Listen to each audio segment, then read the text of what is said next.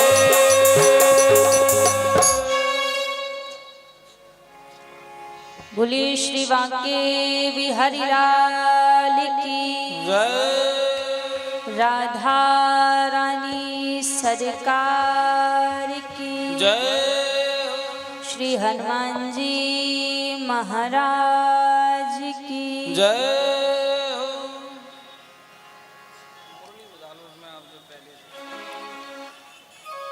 आइए सर्वप्रथम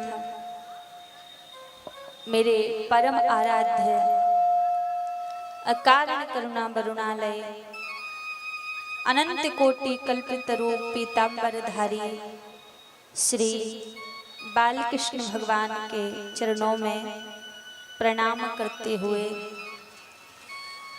अनंत बलवंत संत श्री हनुमंत लाल जी महाराज के चरणों में प्रणाम करते हुए सभी संत समाज, ब्राह्मण समाज, विद्युत समाज, कथा में उपस्थित सभी भक्तजनों के हृदय में विराजित मेरे लोकलोचन सावरे सरकार के श्री चरणों में व्यासपीठ की ओर से वंदन प्रणाम करते हुए आज तृतीय दिवस की पावन बेला में हम आप सभी प्रवेश करेंगे। आज श्रीमद् भागवत कथा के साप्ताहिक क्रम में आज तीसरा दिन है। 2 दिनों से हम आप सभी प्रभु की पावन लीलाओं को, कथाओं को सुनते आ रहे हैं। आज उसी क्रम में तीसरे दिवस में हम आप सभी प्रवेश करेंगे। कल हम आप सभी ने कथा में श्रवण किया। सौनक ऋषियों ने सूत जी महाराज के मध्य 6 प्रश्न किए थे। 6 प्रश्न, जिसमें पहला प्रश्न था कि मानव के लिए सबसे बड़ा धर्म क्या है। महाराज, ये जो सौनक ऋषियों का पहला प्रश्न है, यदि साप्ताहिक क्रम में भागवत को श्रवण करके एक एक प्रसंग को सुनकर गहराइयों से देखा जाए तो पूरी भागवत का मूल विषय ही एक प्रश्न पर है। जो साप्ताहिक कथा है, इस कथा का पूरा विषय एक ही प्रश्न पर चल सकता है कि जीवन में व्यक्ति के लिए सबसे बड़ा धर्म क्या है। अब यहाँ पर सबसे बड़ी बात तो पहले ये समझनी पड़ेगी कि यहाँ पर जब परम धर्म की, बड़े धर्म की बात कही है, तो क्या परम धर्म से छोटा भी कोई धर्म है? जब तो परम धर्म की बात कही, या फिर सीधा प्रश्न पूछते कि मानव के लिए धर्म क्या है, तो मानते कि धर्म एक ही है। लेकिन प्रश्न में किया कि सबसे बड़ा धर्म क्या है। जब बड़ा धर्म है, परम धर्म है, तो अर्थात परम धर्म से छोटा भी कोई धर्म है। तो सबसे पहले तो इसी बात को जानने का विषय है कि सबसे बड़ा धर्म क्या है और जो छोटे छोटे धर्म है वो धर्म क्या है। यही बात गीता में भगवान श्री कृष्ण ने अर्जुन से कही कि हे अर्जुन, सर्व धर्म परित्यज्य, जो व्यक्ति सारे धर्मों का त्याग करके मेरी शरण में आता है, मैं उसे अपना लेता हूं।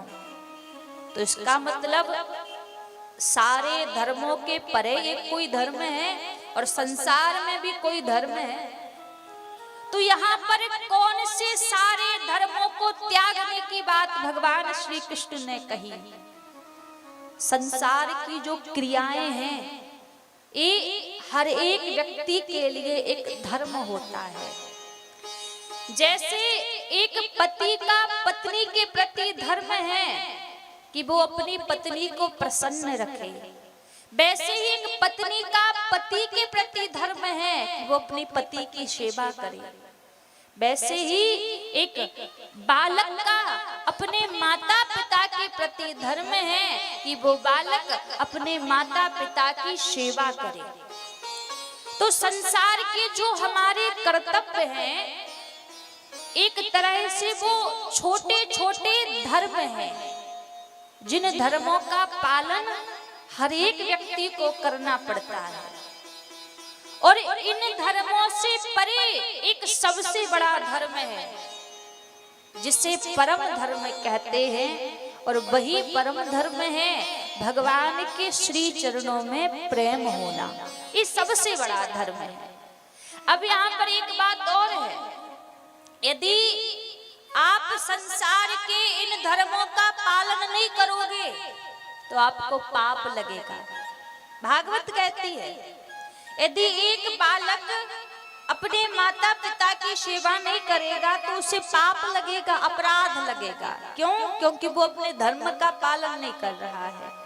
एक पत्नी यदि पति को प्रसन्न नहीं रखेगी तो उसको अपराध लगेगा। वैसे ही एक पति यदि पत्नी को प्रसन्न नहीं रखेगा तो उसको अपराध लगेगा। संसार में रहने के बाद यदि आप इन संसार के छोटे छोटे धर्मों का पालन नहीं करोगे तो आपको अपराध लगेगा। लेकिन यहीं पर भगवान कृष्ण ने कहा कि सर्वधर्म परित्यज्य, व्यक्ति यदि सारे धर्मों का त्याग करके मेरे पास आ जाए तो मैं उसे अपना लूंगा। तो मतलब आप यदि संसार में रहकर संसार के धर्मों का पालन नहीं करोगे तो अपराध लगेगा, और यदि आप संसार के धर्म का पालन ना कर सकें, आप केवल मात्र परम धर्म का पालन करें तो प्रभु उसको अपनी शरण में ले लेते हैं। और यही जीवन का सबसे बड़ा परम धर्म है कि भगवान के श्री चरणों में हमारा प्रेम हो जाना, यही सबसे बड़ा धर्म है। अब यहाँ पर उदाहरण भी इतने हैं कि जिन्होंने परम धर्म का पालन किया है, संसार के धर्मों का पालन नहीं किया। मीरा जी के चरित्र को देख लो। मीरा जी ने संसार के सारे धर्मों का त्याग कर दिया। क्या पति, क्या माता पिता, क्या ससुर सास, क्या संसार, सब छोड़ दिया। लेकिन मीरा ने परम धर्म को नहीं छोड़ा तो भगवान ने अपना लिया। ऐसे कितने भक्तों के चरित्र हैं जिन्होंने संसार के धर्मों को त्यागा है लेकिन परम धर्म को नहीं त्यागा। और यदि इसी क्रम में हम अपने जीवन को देखें तो हम संसार के धर्म भी नहीं निभा पाते और परम धर्म तो निभाने की बात बड़ी दूर की है। हम संसार में जो प्रभु ने हमें कर्तव्य दिए हैं ना, जो धर्म दिए हैं, उनका ही पालन नहीं कर पाते और परम धर्म तो बहुत दूर है। इसीलिए संसार के धर्म का पालन यदि ना कर सको तो परम धर्म का पालन करो। भगवान के चरणों में प्रेम करो, भगवान के चरणों से प्रीति करो। इस संसार में व्यक्ति का सबसे बड़ा धर्म है और इस धर्म के आगे ये जो संसार है बहुत पीछे है, बहुत फीका है। संसार की जो वासनाएं हैं, संसार के जो कर्म हैं, जब आप परम धर्म का पालन करोगे तो इनको छोड़ना नहीं पड़ेगा आपको। किसी भक्त ने संसार छोड़ा नहीं है। जब वो परम धर्म का पालन करता है तो संसार तो अपने आप छूट जाता है। और जानबूझकर छोड़ोगे तो अपराध लगेगा, और भक्ति करने में यदि संसार छूट जाए तो अपराध नहीं लगता, क्योंकि संसार की माया ही इतनी विचित्र है। ऐसे ही एक बड़ा सुंदर चरित्र है श्री करमेती बाई जी का नाम सुना है आपने? करमेती जी का नाम सुना है? बड़ी परम भक्ता हुई है करमेती जी। इनका जन्म राजस्थान की भूमि में हुआ है। मीरा जी को तो सभी जानते हैं, पर राजस्थान की भूमि में मीरा जैसे कई भक्तों का जन्म हुआ है। तो करमेती जी का जन्म ब्राह्मण परिवार में हुआ था। परसोत्तम जी इनके पिताजी का नाम था। तो महाराज पहले का जो समय था तो बाल अवस्था में ही विवाह कर दिया जाता। तो यही 4-5 वर्ष की अवस्था में करमेती जी का विवाह कर दिया गया। अब विवाह तो कर दिया गया, लेकिन करमेती जी का जो बचपन से जीवन था, इनके पिताजी राजगुरु थे। अब राजगुरु की कन्या थी। इनका रोज का नियम था करमेती जी का कि इनके पिताजी जब भागवत का अध्ययन करते तो पूरी भागवत में से करमेती जी केवल रास पंचाध्याय का नित्य प्रति पाठ करती, नित्य प्रति अध्ययन करती। और कहा जाता है जो पूरा भागवत है, पूरे भागवत में जो महाराज पंचम स्कंद है, ये पूरे भागवत के प्राण हैं, क्योंकि इसी में उन गोपियों का चरित्र है। अब उस पंच अध्याय का महाराज श्रवण करते करते करमेती जी का जीवन ऐसे हो गया कि कभी विचार करती, गोपियों का भाव इनके अंदर आ गया। कभी भोजन बनाती तो इनको लगता कि कहीं कन्हैया तो नहीं आ रहे भोजन करने के लिए। कोई भी कर्म करती तो उसमें अपने आप को गोपी में खोजने लगी कि मैं तो कन्हैया की गोपी हूँ। ऐसा जीवन हो गया। लेकिन यहाँ पर एक बात और, इनके पिताजी ज्ञानी थे, बड़े विद्वान थे, लेकिन इनके अंदर भक्ति नहीं थी।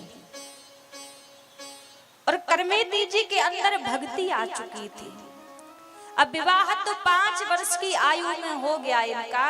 अब धीरे धीरे जब 13 वर्ष की हुई तो 13 वर्ष बाद इनका गौना होना था। जब बाल अवस्था में विवाह कर देते तो 2-3-4 वर्ष बाद फिर विदाई होती। तो इनका गौना होना था। जब ये 13 वर्ष की हुई तो बड़ी इनके घर परिवार में तैयारी चल रही थी कि बेटी की विदाई होगी, विदाई होगी। करमेती जी आई अपनी माँ के पास। माँ से पूछने लगी, माँ ये सब तैयारी किस लिए चल रही है? करमेती जी की माँ ने कहा, बेटी तू अपने ससुराल जाएगी, तेरा गौना है, तेरा दूल्हा आएगा तुझे लेने के लिए, इसलिए उसी की तैयारी चल रही है। अच्छा माँ, विवाह होने के बाद फिर क्या होगा? करमेती जी की माँ बोली, बेटी विवाह होने के बाद तू ससुराल जाएगी, तू अपने ससुराल में रहेगी, तेरे घर बच्चों का जन्म होगा, तेरे बच्चों का विवाह होगा, फिर तू वृद्ध हो जाएगी, वृद्ध होने के बाद मृत्यु को प्राप्त हो जाएगी, फिर क्या होगा? कहा फिर पुनः से तेरा जन्म होगा कहीं और, फिर यही क्रम चलेगा। करमेती जी बोली, माँ क्या संसार का क्रम ही यही है कि जन्म हुआ, विवाह हुआ, बच्चे पैदा किए, मृत्यु हो गई, फिर यही में लग गए? क्या यही कर्म है? महाराज करमेती जी ने कहा, माँ मुझे ऐसे कर्म बंधन में नहीं फंसना कि बस यही चक्कर इसमें लगा रहे। अब माँ ने तो बता दिया। दूसरे दिन करमेती जी की विदाई होनी है। रात्रि में अपने कक्ष में लेटी है, विचार कर रही है, प्रभु से प्रार्थना कर रही है कि हे प्रभु कृपा करके मुझे इस जंजाल से, इस नरक से छुटा लो आप। अब अर्धरात्रि में इनका मन इतना बेचैन हुआ, इनको लगा कि संसार के जंजाल में, माया में मुझे फंसना नहीं है। अपने घर से भाग गई रात्रि में। अब रात्रि में ही भाग गई। जब भोर की बेला हुई तो पिता माता सब जागे, देखा कक्ष में करमेती नहीं है। पूरे घर में देखा, करमेती कहीं नहीं है। पूरे नगर में ढूंढवाया, करमेती कहीं भी नहीं मिली। अब तो इनके पिताजी राजा के पास पहुंचे, क्योंकि राजगुरु थे। राजा से कहा मेरी कन्या कहीं भाग गई है, आप कृपा करके मेरी कन्या को खोजने का प्रयास कीजिए।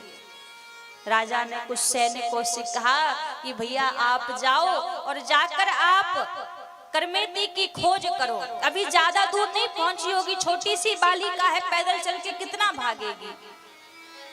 राजा के सैनिक अपने घोड़ों पर सवार होकर जंगल में आने लगे। उसी जंगल में करमेती भागती जा रही थी। जब करमेती के कानों में उन घोड़ों के चलने की आवाज पड़ी, करमेती समझ गई पक्का मेरे पिताजी ने मेरी खोज के लिए इनको भेजा है। अब कहाँ जाऊं, कहाँ छिपूं? चारों तरफ देखने लगी, छिपू तो कहाँ छिपू। वही देखा पास में एक मरे हुए ऊंट का ढांचा पड़ा हुआ था। कई दिनों से मरा पड़ा है, दुर्गंध आ रही है उसमें, कोई एक क्षण वहां रुक नहीं सकता। लेकिन करमेती ने कहा कि जो संसार की वासनाओं की दुर्गंध है, इस दुर्गंध से बढ़िया तो इस ऊंट की दुर्गंध है। करमेती जाकर उस ऊंट के ढांचे के पेट में छिप गई वहां पर। अब विचार करो, यहाँ पर हमें करमेती जी बताना चाहती हैं एक मरे जीव के देह में से कितनी दुर्गंध आती है, तो उससे भी बुरी दुर्गंध संसार की माया है जिसके पीछे हम भागते हैं। उससे भी बुरी दुर्गंध है संसार की माया। वो सैनिक वहां पर आए, देखा दुर्गंध आ रही है, ऊंट मरा पड़ा है। उन्होंने कहा यहाँ तो वैसी नहीं रुकी होगी, इतनी दुर्गंध में कौन रुकेगा। वहां से आगे सैनिक बढ़ गए। महाराज एक दिन नहीं, 3 दिन और 3 रात्रि करमेती जी उस मरे हुए ऊंट के ढांचे में छिपी रही। जब वो सैनिक लौट कर चले गए, ढूंढकर करमेती कहीं नहीं मिली, तो उस में से वापस निकली और कहने लगी प्रभु से, प्रभु तुमने जो स्थान दिया था छुपने के लिए, मुझे तो इसमें से भी आपकी भक्ति की सुगंध आ रही थी। भक्ति की सुगंध क्यों आ रही थी? क्योंकि इस स्थान ने मुझे संसार की दुर्गंध में जाने से बचा लिया। यदि इसमें नहीं छुपती, सैनिक पकड़ कर ले जाते और फिर संसार की माया में फंस जाती। उस ऊंट की देह में से निकली और निकलकर सीधे वृंदावन धाम की यात्रा पर चली गई करमेती जी। अब वृंदावन की यात्रा पर करमेती जी पहुंची। पहले का समय था, वृंदावन में इतना कोई घर भी नहीं था। जाकर एक पेड़ के नीचे रहने लगी, और जब पेड़ के नीचे रहने लगी, इनके तन पर वस्त्र भी नहीं थे महाराज। पत्तों के वस्त्र धारण करके करमेती जी निवास करती। अब इनके पिताजी बड़े परेशान कि करमेती गई तो कहाँ गई। इनको पता था कि करमेती का प्रेम कहीं है तो वो वृंदावन से है, पक्का वृंदावन गई होगी। इनके पिताजी आ गए वृंदावन में करमेती को खोजने के लिए। जगह जगह लताओं में, कुंजों में देखते हैं कहीं करमेती मिल जाए। संतों से पूछा, एक बालिका को आपने क्या देखा है? एक संत बोले, भैया यहाँ से कुछ दूर कुंजन में एक छोटी सी बालिका निवास तो करती है, आप जाकर देख लीजिए, शायद आपकी ही बालिका हो। अब करमेती जी के जब पिताजी आए तो बड़ी दूर से क्या देखा कि यहाँ पर महाराज एक पेड़ के नीचे एक दिव्य तपस्वी के भेष में करमेती जी बैठी हुई हैं। दूर से देखा, और जब पास में आए उनके, तो महाराज आकर करमेती के चरणों से लिपट पड़े, चरणों में गिरकर रोने लगे और कहा, बेटी मेरे साथ वापस लौट कर चलो। तुमने मेरी नाक कटवा दी है, मेरी जग हंसाई करवा दी है, संसार मुझ पर हंस रहा है कि कहाँ गई तेरी बेटी, वापस लौट कर चलो। जब करमेती जी के नेत्र खुले और पिता के वचनों को सुना, तो करमेती बोले, पिताजी आप कह रहे हैं कि मेरी नाक कटवा दी है, आपकी नाक थी ही कहाँ जो मैंने कटवा दी है? आपकी नाक होती तो मैं कटवाती, आपकी नाक थी ही नहीं, कहाँ से मैंने कटवा दी? करमेती जी के पिताजी बोले, बेटी क्या कह रही है? करमेती बोली, पिताजी व्यक्ति की नाक किसकी है? पूरे शरीर में आप बड़ा सुंदर श्रृंगार कर लो, बड़े 16 श्रृंगार से सज जाओ, और यदि आपकी नाक ही ना हो तो क्या सुंदर लगोगे? नहीं लगोगे। उसी प्रकार करमेती जी बोली, पिताजी भगति बिन सू कर कू कर रहे हैं। यदि जीवन में भक्ति है तब तो आपकी नाक है, और भक्ति नहीं है तो ऐसी देह का ही क्या काम?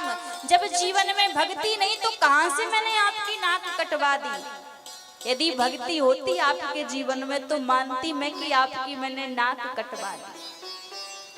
आप पिताजी इतने ज्ञानी हैं, इतने ज्ञानी होने के बाद भी आप क्यों संसार में फंसे हैं? आप भी आ जाओ मेरे साथ वृंदावन में निवास करने के लिए, और यहीं रहकर प्रभु का भजन करो।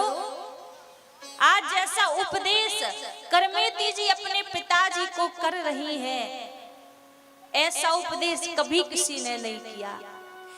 इतने भक्तों के चरित्र हैं, इनमें केवल 2 चरित्र ऐसे आते हैं कि जिसमें अपनी संतान ने अपने पिता को भजन का उपदेश किया। एक तो करमेती जी का चरित्र है और दूसरा प्रहलाद जी का चरित्र है, कि जिन्होंने अपने पिता के लिए कहा कि आप भक्ति करो, भक्ति करो।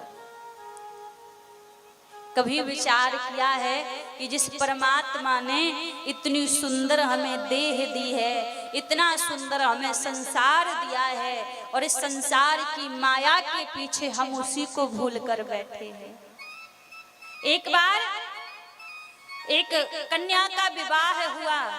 अब विवाह होने के बाद उसके पति ने एक नाक की नथ लाकर उसे दे दी। अब नाक की नथ ला कर दे दी तो पूरे अपने गांव में घूम घूम कर सबको दिखा रही है कि मेरे पति ने नथ ला कर दी है, नथ ला कर दी है। वहीं एक संत बैठे थे, संत बैठकर उसकी बातों को सुनकर हंसने लगे। संत कहने लगे कि भैया, एक नथ के पीछे बार बार अपने पति को याद कर रही है कि नथनी दीन्ही यार ने सुमरत बारंबार, नाक दीन्ही करतार ने याद ना एकहु बार। नथनी पति ने दे दी सो बार बार याद कर रही है, और यदि परमात्मा नाक ही नहीं देता तो कहाँ पहनती। नाक दीनी करतार ने याद ना एकहु बार, एक बार उसको याद नहीं करती है। वैसे ये व्यक्ति का जीवन है। जिस परमात्मा ने ये जीवन दिया, ये संसार दिया, उस प्रभु को भूल कर हम बैठे हुए हैं। उस परमात्मा को भूलकर संसार की माया में लगे हुए हैं। करमेती जी कहती हैं, पिताजी ये जो जीवन मिला है ये प्रभु की कृपा से ही मिला है। आप उस राजपाट में कितने दिन रह लोगे? अरे उसकी भक्ति में जीवन बिताओ। जिस तरीके से वो प्रभु रखे, जिस भांति वो गोविंद इस ब्रज में रखे, उस भांति यहाँ पर रहो। करमेती जी के पिताजी बोले, बेटी इतने बड़े घर में तेरा विवाह हो रहा था, उस घर परिवार को छोड़कर एक जंगल में तू रह रही है। इस जंगल में रहकर तुझे कौन सा सुख मिल रहा है, कौन सा आनंद मिल रहा है? करमेती बोली, पिताजी प्रभु के नाम में जो आनंद है, प्रभु की भक्ति में जो आनंद है, वो आनंद, वो सुख संसार के कार्यों में नहीं है, संसार में रहने से नहीं है। और रही बात यहाँ रहने की कि कैसे रहूंगी, वो गोविंद जिस तरीके से रखेगा वैसे यहाँ पर रह लूंगी। क्योंकि भक्त कहते हैं ना, जिसकी लगन प्रभु से लग जाती है उसे संसार के सुख नहीं दिखते। फिर तो वो प्रभु से कहता है, प्रभु चाहे जैसे मुझे रख लो, कुछ ना कहूंगा मैं। भक्त कहता है प्रभु से, चाहे जैसे मुझे रख लो, कुछ ना कहूंगा मैं। ओ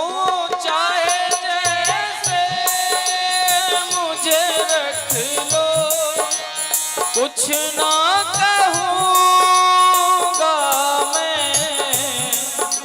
चाहे जैसे मुझे रख लो, कुछ ना कहूँगा मैं। ओ चाहे जैसे मुझे रख लो, कुछ ना कहूँगा मैं। तेरा ही था, तेरा ही हूँ, तेरा रहूँगा मैं। हो तेरा ही था, तेरा ही हूँ, तेरा रहूँगा मैं। चाहे जैसे मुझे रख लो, कुछ ना कहूँगा मैं। हो चाहे जैसे मुझे रख लो, कुछ ना कहूँगा मैं। भगवान की भक्ति वो नहीं होती कि भक्ति के रास्ते पर आए, थोड़ा सा कष्ट मिला, थोड़ा सा दुख मिला, भक्ति का रास्ता ही बदल दिया। भक्ति कहता है दुख आए या सुख आए, लेकिन तेरा ही था, तेरा ही हूँ, तेरा रहूँगा मैं।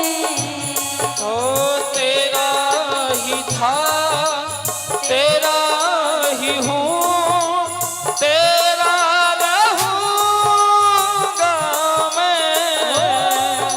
चाहे जैसे मुझे रख लो, कुछ ना कहूँगा मैं। ओ चाहे जैसे मुझे रख लो, कुछ ना कहूँगा। जय हो। माइक लगाना हारमोनियम पे।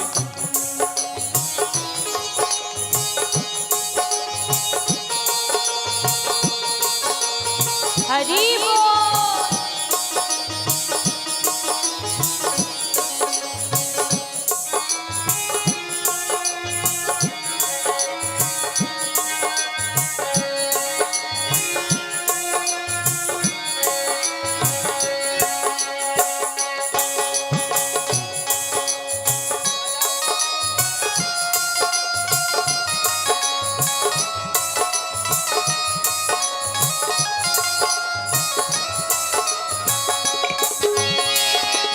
राधे श्याम बंद करो। बोलिए बांके बिहारी लाल की। राहुल जी लाइव बंद कर दो, वैसे कीजिए। कहते हैं महाराज, भक्त के जीवन में सबसे बड़ा धन यदि कुछ है तो सबसे बड़ा जो धन है तो भगवान का नाम रहता है। सबसे बड़ा धन, उस धन के आगे, उस प्रभु के नाम के आगे, उससे संसार की कोई दौलत, संसार की कोई भी शोहरत उसके बराबरी की नहीं लगती, सब फीकी लगती है भगवान की भक्ति के आगे। तो कहता है चाहे जैसे मुझे रख लो, कुछ ना कहूंगा मैं। जिस तरीके से प्रभु आपको रखना है उस तरीके से आप रखिए। हम आपकी भक्ति चाहते हैं, बस आपका नाम हमारे जीवन में रहे। और जिसके जीवन में भगवान का नाम रहता है, भगवान की भक्ति रहती है, वही सबसे बड़ा परम धर्म है, वही सबसे बड़ा धर्म हमारे जीवन में है। तो महाराज यहाँ पर सौनक ऋषि सूत जी महाराज से कहने लगे कि हे सूत जी महाराज, आपने हमें बताया कि जब भागवत जी का अध्ययन करके सुखदेव जी महाराज दोबारा से वन में चले गए थे, दोबारा से जंगल में चले गए थे, तो फिर वापस लौटकर कैसे आए और राजा परीक्षित को कथा कैसे सुनाई, और राजा परीक्षित कौन है, किसके पुत्र हैं, आप कृपया करके एक कथा हमें श्रवण कराइए। तो महाराज सूत जी कहने लगे कि हे सौनक ऋषियों, जब कौरव पांडवों का युद्ध चल रहा था, उस समय सारे कौरव मारे गए और रणभूमि में पड़ा पड़ा दुर्योधन विलाप कर रहा था, रो रहा था। उसी समय अश्वत्थामा वहां पर आए और आकर दुर्योधन से कहने लगे, मित्र तुम्हारी ये दशा किसने की, क्यों रो रहे हो? दुर्योधन बोले, हम इसलिए नहीं रो रहे हैं कि मैं महाभारत का युद्ध हार गया, मैं इसलिए रो रहा हूं कि हम कौरव 100 भाई थे और पांडव केवल 5 भाई थे। हम 100 में से एक भी जीवित नहीं रहे और वो पांडव 5 में से एक भी नहीं मरे। यदि 5 में से एक भी मर जाए तो मैं शांति से प्राण त्याग दूंगा। अश्वत्थामा बोले, बस इतनी सी बात? अरे तुम एक की बात करते हो, मैं अभी जाकर 5 को मार कर आऊंगा, 5 को मार दूंगा। दुर्योधन बोले, भैया कहना तो बड़ा सरल है, लेकिन करना उतना ही कठिन है। जब हम 100 भाई ये काम ना कर सके, फिर तुम अकेले कैसे करोगे? अश्वत्थामा ने कहा, ऐसी बात है तो मैं अभी जाता हूं और अभी जाकर 5 को मार कर आऊंगा। रात्रि के समय में ही अश्वत्थामा पांडवों को मारने के लिए आ रहा है। यहाँ अर्धरात्रि का समय था, तभी अर्जुन की नींद खुली और अर्जुन की जब नींद खुली तो अर्जुन ने क्या देखा? अर्जुन ने देखा कि द्वारिकाधीश अर्धरात्रि में जाग रहे हैं और हाथ में लाठी लेकर इधर से उधर घूम रहे हैं। अर्जुन आकर पूछने लगे, केशव आप सोए नहीं? आप इतनी रात्रि में क्यों जाग रहे हैं? जैसे ही कहा तो महाराज भगवान कहने लगे, अर्जुन तुझे किसी बात का भय नहीं है, तुझे किसी बात की चिंता नहीं है। अरे अभी अभी तूने महाभारत का युद्ध जीता है, हजारों माताओं की गोदी सूनी की है, हजारों बहनों के मांग का सिंदूर उजाड़ा है और इतने आराम से सो रहा है, तुझे कोई डर नहीं है, कोई चिंता नहीं है। अब अर्जुन को दिख रहा है कि भगवान मेरी चिंता कर रहे हैं। अर्जुन ने कह दिया, प्रभु मुझे किसी बात की चिंता नहीं है और जिसको मेरी चिंता करनी हो सो करे। अर्जुन को पता है कि द्वारिकाधीश मेरी चिंता कर रहे हैं। अच्छा, अब अर्जुन को अपनी चिंता क्यों नहीं है? क्योंकि अर्जुन ने जो अपने जीवन की डोरी है वो भगवान के हाथ में सौंप रखी है, इसलिए अर्जुन को अपनी चिंता नहीं है। और वास्तव में जिसके जीवन की डोरी ठाकुर जी संभाले, प्रभु जिसके जीवन की डोरी संभाले, उसे अपने जीवन की फिर चिंता नहीं रहती।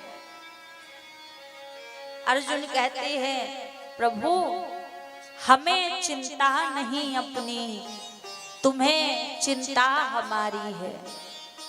हमें चिंता नहीं अपनी, तुम्हें चिंता हमारी है। हमारी नाभ का केवट सुदर्शन चक्रधारी है। हमने हमारे जीवन की डोर प्रभु आपको सौंप दी है, तो हमें अपनी कोई चिंता नहीं है। तो महाराज जैसे ही कहा। अब यहाँ पर एक बात और है, भगवान ने दुर्योधन के साथ और अर्जुन के साथ कोई पक्षपात नहीं किया, दोनों को बराबर अवसर दिया था। जब महाभारत का युद्ध प्रारंभ भी नहीं हुआ था, तब भगवान ने दुर्योधन से और अर्जुन से कहा था कि मेरे पास केवल दो चीजें हैं, एक तो मैं स्वयं हूं और मेरा भी संकल्प है कि पूरी महाभारत के युद्ध में शस्त्र नहीं उठाऊंगा, और दूसरी मेरी नारायणी सेना है।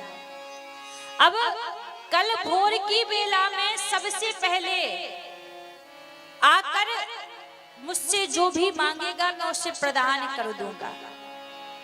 अब भगवान अपने कक्ष में गए, दुर्योधन विचार करने लगा कि अर्जुन तो बड़ा चतुर है, कहीं ऐसा ना हो मुझसे पहले चला जाए और सब कुछ भगवान से मांग ले। तो दुर्योधन ने क्या किया, आधी रात में ही भगवान के पास पहुंच गया। और भगवान के पास पहुंचकर प्रभु के सरहाने बैठ गया, सर के पास बैठ गया। अब जब भोर की बेला हुई और भोर की बेला में जब अर्जुन पहुंचे, अर्जुन जाकर भगवान के चरणों के पास बैठ गए और भगवान के धीरे धीरे चरणों को चापने लगे। भगवान की जब आंख खुली तो सामने अर्जुन को देखा। भगवान बोले, अर्जुन आ गए तुम? अर्जुन जवाब नहीं दे पाए। पीछे से दुर्योधन बोले, इनसे पहले के तो हम आए हैं। अब भगवान ने पलट के देखा, कहा दुर्योधन भैया आप भी आ गए। अर्जुन बोले, प्रभु दुर्योधन पहले आया था तो पहले मांगने का हक दुर्योधन का बनता है। भगवान ने कहा मांगो दुर्योधन, क्या चाहिए। अब दुर्योधन विचार करने लगा कि महाभारत के युद्ध में तो लड़ाई का काम है और लड़ने के लिए तो सेना की जरूरत पड़ेगी। अब भगवान को मांगकर क्या करूंगा, ये तो शस्त्र भी नहीं उठाएंगे। तो दुर्योधन बोला, प्रभु आप मुझे अपनी नारायणी सेना दे दो। भगवान ने कहा ठीक है, जाओ ले जाओ। सेना मांग ली दुर्योधन ने। अब भगवान अर्जुन से कहने लगे, परीक्षा लेने लगे, अर्जुन तेरे पास तो कुछ बचा ही नहीं, अब सेना तो दुर्योधन ले गया, अब युद्ध कैसे जीतोगे, कुछ भी नहीं बचा तुम्हारे पास। मैं अकेला हूं तो मैं तो शस्त्र भी नहीं उठाऊंगा। अर्जुन हाथ जोड़कर बोले, प्रभु मैं भी नहीं चाहता कि आप शस्त्र उठाओ, बिल्कुल भी आप शस्त्र मत उठाना। बस प्रभु आप बैठे बैठे मेरे जो जीवन रूपी रथ की डोरी है उसे अपने हाथ में पकड़े रहना। आप मेरे जीवन की डोरी को हाथ में पकड़ कर रखोगे तो प्रभु आपको शस्त्र उठाने की जरूरत भी नहीं है।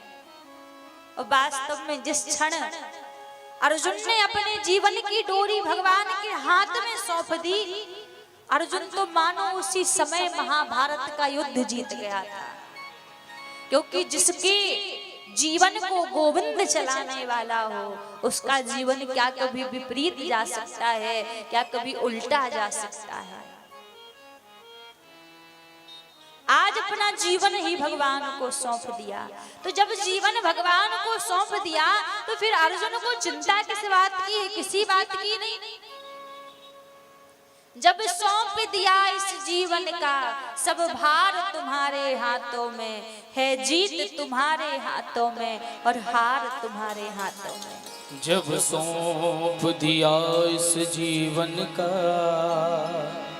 सब भार तुम्हारे हाथों में, ये जीत तुम्हारे हाथों में, ये हार तुम्हारे हाथों में, ये जीत तुम्हारे हाथों में और हार तुम्हारे हाथों में। जो अपने जीवन को प्रभु के हाथों में सौंप दे तो उसका जीवन कभी इस भव सागर में डूब नहीं सकता है। अब उसके बाद भी यदि वो भक्त चिंता करे तो फिर उसका विश्वास पक्का नहीं है। जब गोविंद को सब कुछ सौंप दिया है उसके बाद भी यदि चिंता हो तो मानो भगवान के ऊपर तुम्हें भरोसा नहीं है। इसलिए अर्जुन ने आज प्रभु से कहा, प्रभु मुझे चिंता नहीं है किसी बात की, और जिसको मेरी चिंता करनी हो सो करे। अब दिख रहा है ना अर्जुन को कि भगवान मेरी चिंता कर रहे हैं। भगवान बोले, अर्जुन आज जिस स्थान पर आप सो रहे हो ये जगह मुझे कुछ ठीक नहीं लगती, क्यों ना इस जगह को छोड़कर किसी दूसरी जगह पर जाकर सो जाओ। अर्जुन बोले, जैसी प्रभु आपकी आज्ञा। पांचों पांडव वहां से उठे और दूसरे स्थान पर जाकर सो गए। अब अर्धरात्रि में जब अश्वत्थामा वहां पर आया तो जहां पांडव सो रहे थे वहां पर आकर पांडव के बालक सो गए। पांडवों के जो पांचों पुत्र थे पांडवों की तरह दिखते थे। रात्रि में जब अश्वत्थामा आया अंधेरा था चारों तरफ, इसको लगा कि पांडव सो रहे हैं तो आकर महाराज पांचों के शीश काट कर ले गया। सोते हुए पांचों को मार दिया, शीश काट कर ले गया दुर्योधन के पास। कहा, मित्र तूने कहा था एक को मार कर आना, देख मैं एक को नहीं पांचों को मार कर आया हूं। दुर्योधन बोला, अच्छा तू पांचों को मार कर आया है तो ला मेरे हाथ में भीम का शीश ला।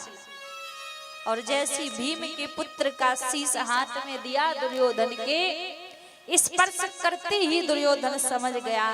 कहा, अश्वत्थामा ये भीम नहीं हो सकता है, भीम के इतने कोमल अंग नहीं हो सकते, वो तो वज्र की तरह कठोर है। जब प्रकाश में देखा तो कहा, अरे ये पांडव नहीं है तो पांडव पुत्र है। तुमने अच्छा नहीं किया, मेरे वंश में कोई पानी देने वाला भी नहीं छोड़ा, तुमने पांडव पुत्रों को मार दिया। तुमने ठीक नहीं किया, ये गलत किया है। और वास्तव में अब मरने को जा रहा है तो अब सही और गलत का पता लग रहा है। ये हम सबके जीवन में होता है। जब तक हमारे पास समय रहेगा ना तब तक अच्छे और बुरे की पहचान नहीं होती। जो सामने आता है करते जाते हैं, लेकिन जिस समय अंत समय आता है उस समय हमें सही और गलत की पहचान होती है। जब अंत के जो समय होता है महाराज, उस समय हमारे जीवन भर के जितने भी कर्म हैं वही हमारी आंखों के सामने घूमते हैं। आई तो तुझे याद धर्म की अंत समय पर आई, अगर याद पहले आ जाती होती नहीं लड़ाई।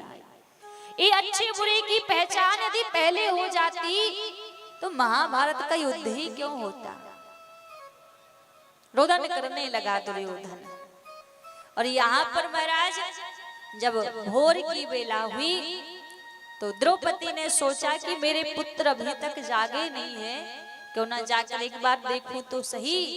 और जब अपने पुत्रों को जगाने के लिए द्रौपदी उस कक्ष में गई तो वहां जाकर क्या देखा, रक्त की धार बह रही है। धड़ तो पांचों के पड़े हैं पर सर एक का भी नहीं है। चिल्ला पड़ी द्रौपदी, रोने लगी, सारे लोगों की भीड़ लग गई, रुदन कर रही है। अरे मेरे पुत्रों ने किसी का क्या बिगाड़ा था जो इनको मार दिया। इतना बैर था तो मेरे पांच बलशाली पति हैं, उनके साथ आकर युद्ध करते, मेरे पुत्रों ने क्या बिगाड़ा था। रुदन कर रही है। और वास्तव में यदि किसी एक माँ का पुत्र मृत्यु को प्राप्त कर जाए तो उस माँ के हृदय पर कितनी पीड़ा होती है, कितना कष्ट होता है। पर विचार करो, द्रौपदी के एक साथ में पांच पुत्र मरे पड़े हैं। किस ब्रह को द्रौपदी झेल रही है, रुदन कर रही है, विलाप कर रही है।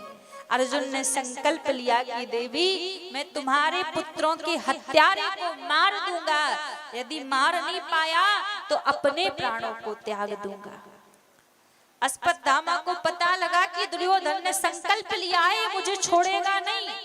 अश्वत्थामा ने ब्रह्मास्त्र का प्रहार कर दिया। जब ब्रह्मास्त्र को आते देखा अर्जुन घबरा गए, भगवान के पास आए। कृष्ण कृष्ण महाबाहु भक्ता नाम भयंकरा। भगवान ने कहा अर्जुन तुम्हें पता है कि ब्रह्मास्त्र को कैसे लौटाना है। यहाँ से अर्जुन ने भी ब्रह्मास्त्र का प्रहार कर दिया। दोनों ब्रह्मास्त्र टकरा कर शांत हो गए। अश्वत्थामा को पकड़ा और बीच सभा में अर्जुन लेकर आए और लाकर द्रौपदी के सामने पटक दिया। और जब सामने पटका, अभी प्रह में रो रही थी द्रौपदी, लेकिन जैसे ही देखा कि ये तो हमारे गुरु पुत्र हैं। आज कहते हैं ना कि भारत की माताएं ऐसे ही पूजनीय नहीं मानी जाती। आज द्रौपदी ने यहाँ पर साबित भी किया है कि भारत की माताओं को पूजनीय क्यों कहा जाता है। आज जब देखा कि गुरु पुत्र हैं तो द्रौपदी ने क्या किया, द्रौपदी आकर प्रणाम करने लगी। लोग जो खड़े थे कहने लगे द्रौपदी पागल हो गई है, अपने पुत्रों के हत्यारे को प्रणाम कर रही है, प्रणाम करती है आकर। और अर्जुन से बोली स्वामी इनको मत मारिए, इनको छोड़ दो। अर्जुन बोले द्रौपदी इसने हमारे 5 पुत्रों को मारा है और तुम कहती हो छोड़ दो इसको। द्रौपदी बोली स्वामी इनको मारने से मेरे पुत्र वापस लौट कर नहीं आएंगे, लेकिन यदि इनको तुमने मार दिया तो जो आज पीड़ा, जो आज कष्ट मुझे हो रहा है, वही पीड़ा वही कष्ट कल आपकी गुरु माता को होगा, इसलिए छोड़ दो इनको। एक माँ कभी नहीं चाहेगी कि जो पीड़ा जो कष्ट मुझे मिल रहा है वो किसी दूसरी माँ को भी मिले। भगवान आ गए, भगवान के पास अर्जुन आए और बोले प्रभु आप बताइए मैं करूं तो क्या करूं। भगवान ने कहा अर्जुन ब्राह्मण यदि कितना भी आताताई हो, कितना भी पापी हो, उसे कभी मारना नहीं चाहिए, और बाल हत्यारा कोई भी हो उसे छोड़ना नहीं चाहिए। अर्जुन बोले प्रभु फिर तो बड़ा अच्छा आपने निर्णय कर दिया, ब्राह्मण को मारना नहीं चाहिए और बाल हत्यारे को छोड़ना नहीं चाहिए। तो फिर एक काम करता हूँ, मैं अपना कम से कम एक संकल्प तो पूरा करूं, मैं अपने प्राणों को त्यागने की तैयारी करता हूँ। क्यों? क्योंकि अश्वत्थामा ब्राह्मण भी है और बाल हत्यारा भी है, मारना भी नहीं है छोड़ना भी नहीं है, तो इससे बढ़िया अपने ही प्राण त्याग दूं। भगवान बोले अर्जुन एक बात बताओ, तुम्हें अश्वत्थामा जीवित कहां से दिखता है? जिस ब्राह्मण का बीच सभा में अपमान हो जाए वो ब्राह्मण क्या तुम्हें जीवित नजर आता है? ब्राह्मण का अपमान ही उसकी मृत्यु के समान होता है। अर्जुन समझ गए, अपमानित करके अश्वत्थामा को वहां से निकाल दिया। अब महाराज जब अश्वत्थामा को निकाला तो यहाँ पर अश्वत्थामा विचार करने लगा कि इनके वंश में किसी को नहीं छोड़ूंगा। अब बचा कौन है इनके वंश में? 5 पुत्रों को तो मार दिया। ध्यान लगाकर देखने लगा। जब ध्यान लगाकर देखने लगा तो अभिमन्यु की पत्नी उत्तरा जो गर्भवती थी, उसके गर्भ के ऊपर अग्नि अस्त्र का प्रहार कर दिया। जब अग्नि अस्त्र का प्रहार किया उत्तरा ने देखा तो घबरा गई, भगवान के पास दौड़ पड़ी। पाही पाही महायोगिन देव देव जगतपते, हे प्रभु मेरी रक्षा करो। यदि मैं मर जाऊं मुझे उस बात की पीड़ा नहीं है, लेकिन मेरे गर्भ में जो बालक पल रहा है, यदि ये बालक मर गया तो इस वंश में कोई पानी देने वाला भी नहीं बचेगा। प्रभु मेरे गर्भ की रक्षा करो। आज जब उत्तरा भगवान की शरण में आई भगवान ने एक सूक्ष्म रूप बना लिया और उत्तरा के गर्भ में प्रवेश कर गए। अब यहाँ पर कहते हैं ना कि भगवान कभी गर्भ में नहीं जाते। शास्त्र ही कहता है कि भगवान कभी गर्भ में नहीं जाते, और शास्त्र ये भी कहता है कि जब कोई भक्त करुण पुकार करे भगवान के लिए तो भगवान गर्भ में जाने से रुक भी नहीं पाते। आज जब उत्तरा की उस करुण पुकार को प्रभु ने सुना तो गर्भ में प्रवेश कर गए उत्तरा की, और इस पृथ्वी की पहली माँ ही उत्तरा ऐसी है कि जिसके गर्भ में भक्त और भगवान आज दोनों हैं। गर्भ में जाकर उस गर्भस्थ बालक की भगवान ने रक्षा की। अब ये जो दृश्य है ये किसी को समझ नहीं आया कि उत्तरा के गर्भ की रक्षा कैसे हुई, लेकिन ये दृश्य एक व्यक्ति को समझ में आ गया। किसको? माता कुंती को। कुंती जी को ये दृश्य समझ आ गया, और कहते हैं महाभारत के जो पात्र हैं वो 3 पात्र हैं जो विशेष है। एक तो कुंती, और दूसरे कर्ण, और तीसरे कृष्ण। इन तीनों में से यदि महाभारत में एक पात्र भी नहीं होता तो शायद महाभारत पूरी भी नहीं होती। आज कुंती समझ गई कि गर्भस्थ बालक की रक्षा किसने की है।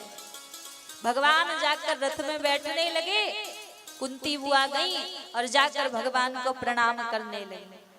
भगवान बोले, अरे बुआ जी आप ये क्या कर रही हो? मैं आपका भतीजा हूँ, मुझे आपको प्रणाम करना चाहिए, आप मुझे प्रणाम करती हो। जैसे ही कहा महाराज, कुंती बुआ हाथ जोड़कर बोली, प्रभु मैं अपने भतीजे को प्रणाम नहीं कर रही हूँ, मैं तो इस जगत पिता परमात्मा को प्रणाम कर रही हूँ। मुझे पता है आप कोई साधारण नहीं है, आप जगत पिता परमात्मा हैं, इसीलिए आपको मैं प्रणाम कर रही हूँ। भगवान बोले, अच्छा बुआ जी मैं भगवान हूँ? कुंती बोली, हाँ प्रभु आप भगवान हैं। अच्छा तो जब मैं भगवान हूँ तो मुझसे कोई वरदान मांग लो। अब वरदान की बात आई तो सभी कुछ ना कुछ भगवान से मांगने लगे। अब कुंती बुआ एक तरफ खड़ी है, भगवान फिर पहुंचे बुआ जी के पास। कहा, बुआ जी अभी तो आप कह रही थी कि मैं भगवान हूँ, जब मैं भगवान हूँ तो वरदान मांगो, क्या चाहिए? कुंती हाथ जोड़कर बोली, प्रभु यदि कुछ वरदान देना है तो बस एक ही वरदान दीजिए कि मेरे जीवन से कभी दुख ना जाए। भगवान बोले, बुआ जी आपको पता भी है आप क्या मांग रही हो? आपने पूरे जीवन भर दुख के सिवा देखा ही क्या है? दुख ही दुख देखा है। बचपन में दुख देखा, विवाह के बाद दुख देखा, और अभी भी दुख ही आपने देखा है। और आज जब सुख की घड़ी आई तो आज फिर आप दुख मांग रही हो। कुंती बुआ बोली, प्रभु प्रश्न भी आपने किया, उत्तर भी आपने ही दे दिया। आपने कहा कि मेरे जीवन में मैंने बाल अवस्था से अभी तक दुख ही दुख देखे हैं, तो प्रभु बाल अवस्था से अभी तक आप मेरे साथ खड़े हुए थे, और आज जब सुख की घड़ी आई तो आप जाने के लिए तैयार हो रहे हैं। मुझे ऐसा सुख नहीं चाहिए जिस सुख में प्रभु आप हमारे साथ ना रहे। सुख के माथे सिल पड़े जो हरि हृदय सो जाए, बलहारी बा दुख की जो पल पल नाम रटाए। ऐसा सुख मुझे नहीं चाहिए जिस सुख में आप हमारे साथ ना रहो।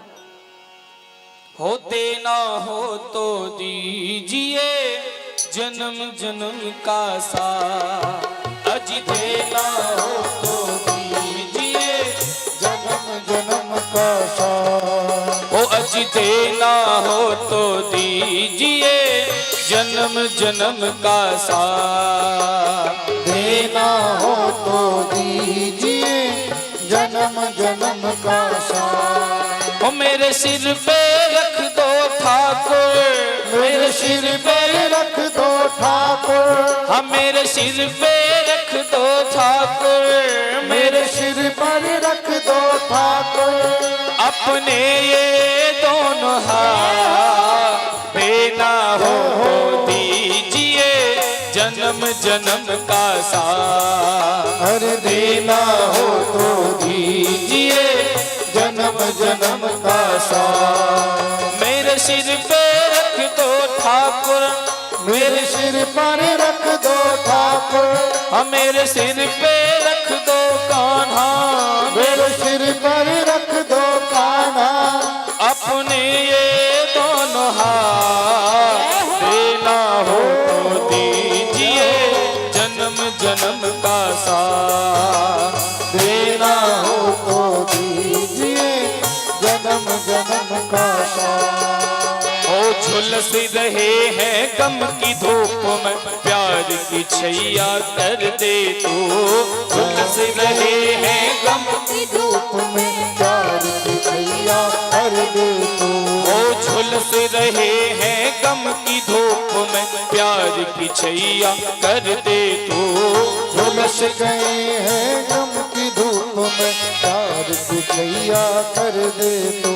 ओ बिन माझी के नाव चले ना अब पतवार पकड़ ले तू, बिन माझी के नाव चले ना अब पतवार पकड़ ले तो, ओ बिन माझी के नाव चले ना अब पतवार पकड़ ले तू, बिन माझी के नाव चले ना अब पतवार पकड़ ले तो, मेरा रास्ता रोशन कर दे, मेरा रास्ता रोशन कर दे, हाँ मेरा रास्ता रोशन कर दे, मेरा रास्ता रोशन कर दे, छाई अंधियारी रात। कौन कौन चाहता कि ठाकुर जी हमारे सिर पे हाथ रखे, दोनों हाथ उठा के गए हो देना हो तो दीजिए जन्म जन्म का साथ, अरे देना हो तो दीजिए जन्म जन्म का साथ। हो मेरे सिर पे रख दो ठाकुर, मेरे सिर पर रख दो ठाकुर, मेरे सिर पे रख दो कान्हा, मेरे सिर पर रख दो कान्हा, अपने ये दोनों हाथ देना हो तो दीजिए जन्म जन्म का साथ, देना हो तो दीजिए जन्म जन्म का साथ। हो देना हो तो दीजिए जन्म जन्म का साथ, देना हो तो दीजिए जन्म जन्म का साथ। हो सुना है हमने शरणागत को अपने गले लगाते हो, सुना है हमने शरणागत को अपने गले लगाते हो, हो सुना है हमने शरणागत को अपने गले लगाते हो, सुना है हमने शरणागत को अपने गले लगाते हो, ऐसा हमने क्या मांगा जो देने से घबराते हो, ऐसा हमने क्या मांगा जो देने से घबराते हो, ऐसा हमने क्या मांगा जो देने से घबराते हो, ऐसा हमने क्या मांगा जो देने से घबराते हो, चाहे जैसे रख बनवारी, चाहे जैसे रख बनवारी, हो चाहे जैसे रख गिरधारी, हो चाहे जैसे रख बनवारी, हो बस होती रहे मुलाकात, देना हो तो दीजिए जन्म जन्म का साथ, देना हो तो दीजिए जन्म जन्म का साथ, हो देना हो तो दीजिए जन्म जन्म का साथ, देना हो तो दीजिए जन्म जन्म का साथ। ओ मेरे सिर पे रख दो कान्हा, मेरे सिर पर रख दो कान्हा, ओ मेरे सिर पे रख बनवारी, मेरे सिर पर रख बनवारी, अपने ये दोनों हाथ, देना हो तो दीजिए जन्म जन्म का साथ, देना हो तो दीजिए जन्म जन्म का साथ। शिव वृंदावन बिहारी लाल की। तालियों की सेवा करते हुए हाथ उठा करके सभी हरि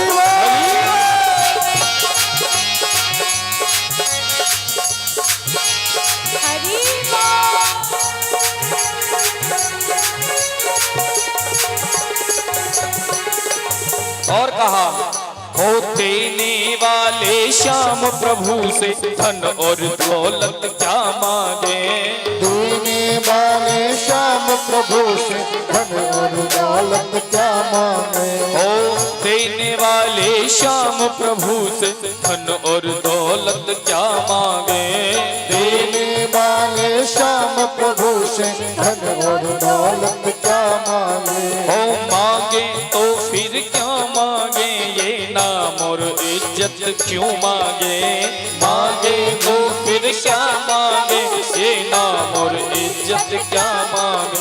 मेरे जीवन में तू कर दे, मेरे जीवन में तू कर दे, ओ मेरे जीवन में तू कर दे, मेरे जीवन में तू कर दे, ओ बस कृपा की बरसा, देना हो तो दीजिए जन्म जन्म का साथ, हो देना हो तो दीजिए जन्म जन्म का साथ। हो मेरे सिर पे रख दो कान्हा, हो मेरे सिर पर रख दो कान्हा, हो मेरे सिर पे रख दो कान्हा, हो मेरे सिर पर रख दो कान्हा, हो मेरे सिर पे रख बनवारी, हो मेरे सिर पे बनवारी, हो अपने ये दोनों हाथ, देना हो तो दीजिए जन्म जन्म का साथ, देना हो तो दीजिए जन्म जन्म का साथ, हो देना हो तो दीजिए जन्म जन्म का साथ, देना हो तो दीजिए जन्म जन्म का साथ। कौन कौन चाहता है कि ठाकुर जी हमें इस जन्म नहीं जन्म जन्मांतर हमारे साथ रहे, दोनों हाथ ढक गए और विनय करें उनसे, कहें देना हो, देना हो तो दीजिए जन्म जन्म का साथ, देना हो तो दीजिए जन्म जन्म का साथ। हो मेरे सिर पे रख दो कान्हा, मेरे सिर पर रख दो कान्हा, हाँ मेरे सिर पे रख बनवारी, मेरे सिर पर रख बनवारी, हो अपने ये दोनों हाथ, देना हो तो दीजिए जन्म जन्म का साथ, देना हो तो दीजिए जन्म जन्म का साथ। हो देना हो तो दीजिए जन्म जन्म का साथ, देना हो तो दीजिए जन्म जन्म का साथ। हो सुना है हमने शरणागत को अपने गले लगाते हो, सुना है हमने शरणागत को अपने गले लगाते हो, हो सुना है हमने शरणागत को अपने गले लगाते हो, सुना है हमने शरणागत को अपने गले लगाते हो, सुना है हमने शरणागत को अपने गले लगाते हो, सुना है हमने शरणागत को अपने गले लगाते हो। हो ऐसा हमने क्या मांगा जो देने से घबराते हो, ऐसा हमने क्या मांगा जो देने से घबराते हो, हो चाहे जैसे रख बनवारी, चाहे जैसे रख बनवारी, हो चाहे जैसे रख गिरधारी, चाहे जैसे रख गिरधारी, हो बस होती रहे मुलाकात। कौन कौन ठाकुर जी से मिलना चाहता था, हाथ रखे, हो देना हो तो दीजिए जन्म जन्म का साथ, देना हो तो दीजिए जन्म जन्म का ओ देना हो तो दीजिए जन्म जन्म का साथ। देना हो तो दीजिए जन्म जन्म का शिव वृंदावन बिहारी लाल की मस्ती में झूम करके हाथ उठा करके हरि बोल।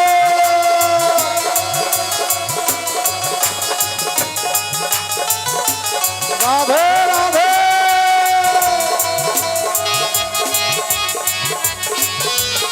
जय हो।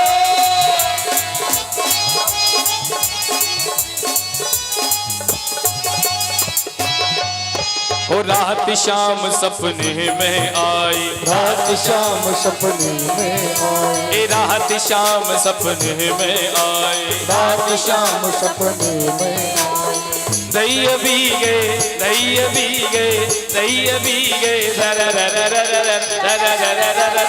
रात शाम सपने में आई, रात शाम सपने में आए, ए रात शाम सपने में आए, रात शाम सपने मोरी दैय बीगे दैय बीगे दैय बीगे धर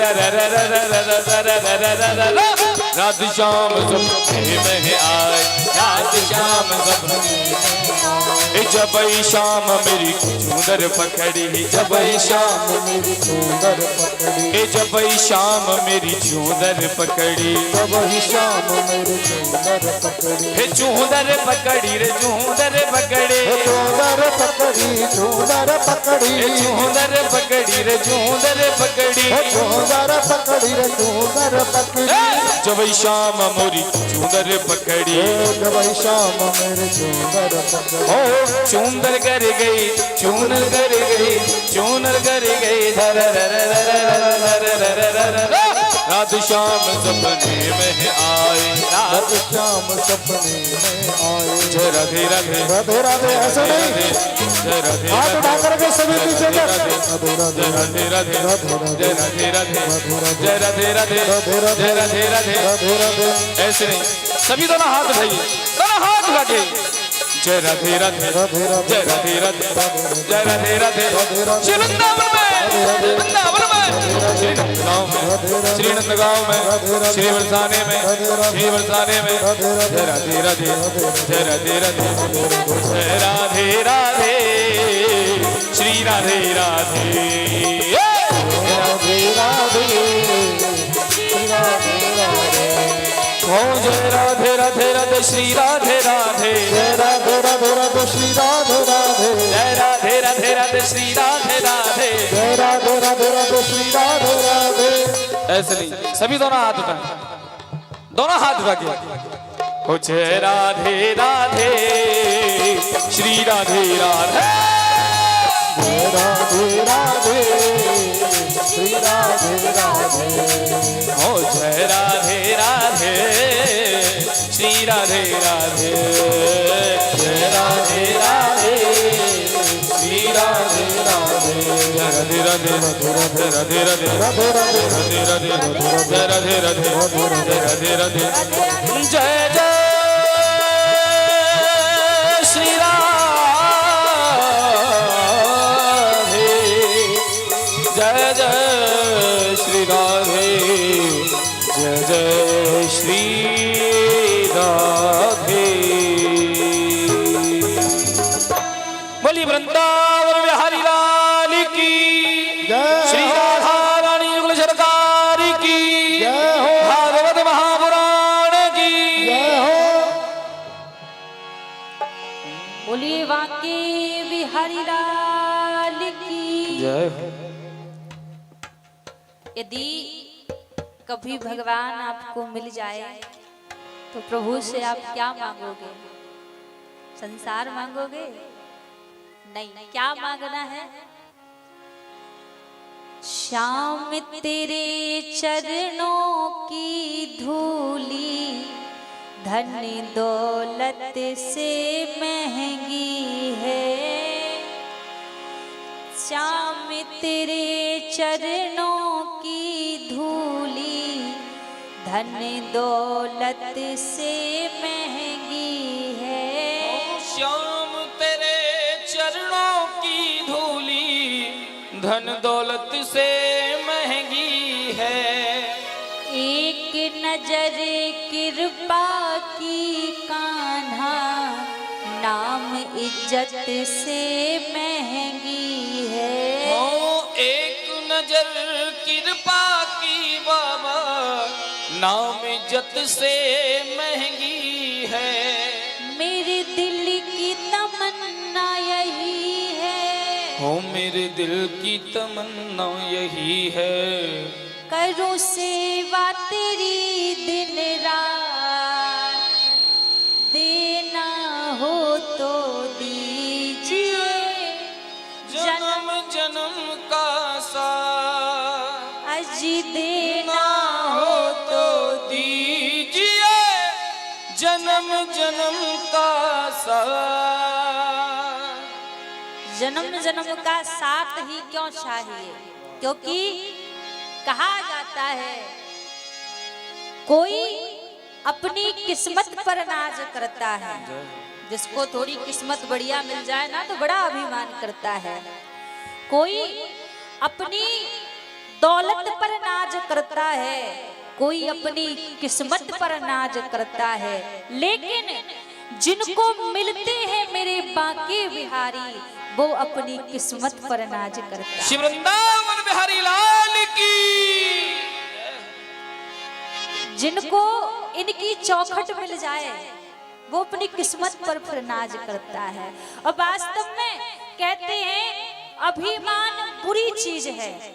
संसार में कभी अभिमान नहीं करना चाहिए, लेकिन एक जगह अभिमान करना चाहिए। किस बात पर अभिमान करना चाहिए? हम राम जी के राम जी हमारे हैं। हो हम राम जी के राम जी हमारे हैं। हम राम जी के राम जी हमारे हैं। हम राम जी के राम जी हमारे हैं। इस बात का अभिमान सबको करना चाहिए कि प्रभु हमारे हैं और हम प्रभु के हैं। और संसार में यदि संसार की चीजों का अभिमान करोगे तो नरक की ओर ले जाएगा। यदि इस बात का अभिमान करोगे कि हम तो प्रभु के चौखट के दास हैं, तो महाराज यही विश्वास और अभिमान ही श्री राधे जू के बल अभिमानी, राधा रानी के बल पर अभिमानी बनकर ठाकुर जी से भी लड़ जाते हैं भक्त। तो अभिमान हो तो प्रभु की कृपा का। और जब मांगने का सौभाग्य भी मिले तो संसार की चीज मत मांगो प्रभु से। संसार की चीजें मिलना स्वाभाविक है। जितना भाग्य में होगा उतना मिलेगा। संसार में जो भी हमें मिलना है ये हमारी किस्मत में पहले से लिखा है। लेकिन जो चीज हमारी किस्मत में नहीं है ना, उसे ही भक्ति कहते हैं। भक्ति किस्मत में नहीं होती है, भक्ति करनी पड़ती है। तो जब सौभाग्य मांगने का मिले, मांगने की कोई चीज है भी तो भगवान का प्रेम मांगो। संसार की चीज सहज में मिल जाएगी, लेकिन भगवान का प्रेम पाना बड़ी कठिन बात है। आज कुंती बुआ भगवान से कहती है, प्रभु या तो दुख दीजिए या फिर संसार के माया का बंधन तोड़ दीजिए। भगवान कभी अपने भक्तों को दुख नहीं देते। कुंती बुआ को दुख नहीं दिया प्रभु ने, ये जो संसार की मोह माया का बंधन था ये तोड़ दिया। आज भगवान रथ पर बैठे और जैसे प्रभु जाने लगे तो भगवान को याद आई, अभी कोई और है जो मेरी प्रतीक्षा कर रहा है। अब कौन बचा है? भीष्म पितामह है, जो 56 दिनों से बाणों की सैया पर लेटे हुए हैं। इनको इच्छा मृत्यु वरदान है, कभी भी अपने मन से मृत्यु को प्राप्त कर सकते हैं। लेकिन 56 दिनों से बाणों की सैया पर लेटे हैं। एक तीर लगने का कष्ट हजारों सर्प के डसने के समान है, और जिनके रोम रोम में तीर छिदे हुए हैं, इतने कष्ट को सहन कर रहे हैं। क्यों? एक आशा पर कि एक बार मुझे गोविंद के दर्शन हो जाएं, एक बार मुझे प्रभु के दर्शन हो जाएं, फिर इस तन से प्राण छूटे। और आपको पता है, भगवान तक पहुंचने के लिए केवल 2 ही चीज होती है, एक विश्वास और दूसरा प्रयास। आपको यदि विश्वास है कि आज नहीं तो कल, कल नहीं तो परसों प्रभु अवश्य आएंगे, तो कृपा होगी उनकी, और प्रयास करते चलिए। आज उनको विश्वास है भीष्म पितामह को कि प्रभु जरूर आएंगे, और यदि भगवान से विश्वास लगाओगे तो भगवान उसे तोड़ते नहीं है, और दुनिया के ऊपर भरोसा करोगे तो बात बात पर रोना पड़ेगा। आज भगवान पांडवों से बोले कि चलो अंतिम बार पितामह के दर्शन करने के लिए। 500 पांडवों को लेकर आज प्रभु पितामह के पास आए। अर्जुन आगे आगे चल रहे थे, प्रभु बीच में चल रहे थे। दूर से पितामह ने देखा कि अर्जुन इत्यादि पांडव आ रहे हैं, तो पितामह ने क्या किया, अपने नेत्र बंद कर लिए। भगवान आकर पितामह के चरणों के पास खड़े हो गए और अर्जुन सर के पास खड़े हैं। पितामह अर्जुन से बोले, अर्जुन वो नहीं आए। अर्जुन ने कहा, पितामह कौन नहीं आए? अरे वही गोविंद नहीं आए जिनकी मैं प्रतीक्षा कर रहा हूं। अर्जुन ने कहा, पितामह एक बार नेत्र खोल कर तो देखो, आप जिनकी प्रतीक्षा कर रहे हैं वो आपके सामने खड़े हुए हैं। और जब नेत्र खोल कर देखा पितामह ने, तो प्रभु सन्मुख खड़े हुए थे, देखे जा रहे हैं प्रभु को, आंखों से झरझर अश्रुपात बह रहे हैं।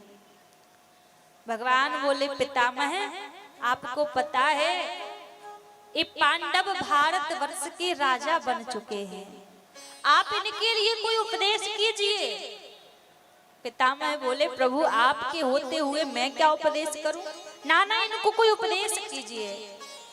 भगवान ने आज्ञा की तो पितामह कहने लगे, अर्जुन राजा के लिए पहला कर्तव्य होता है अपने प्राणों की रक्षा ना करके प्रजा के प्राणों की रक्षा करे।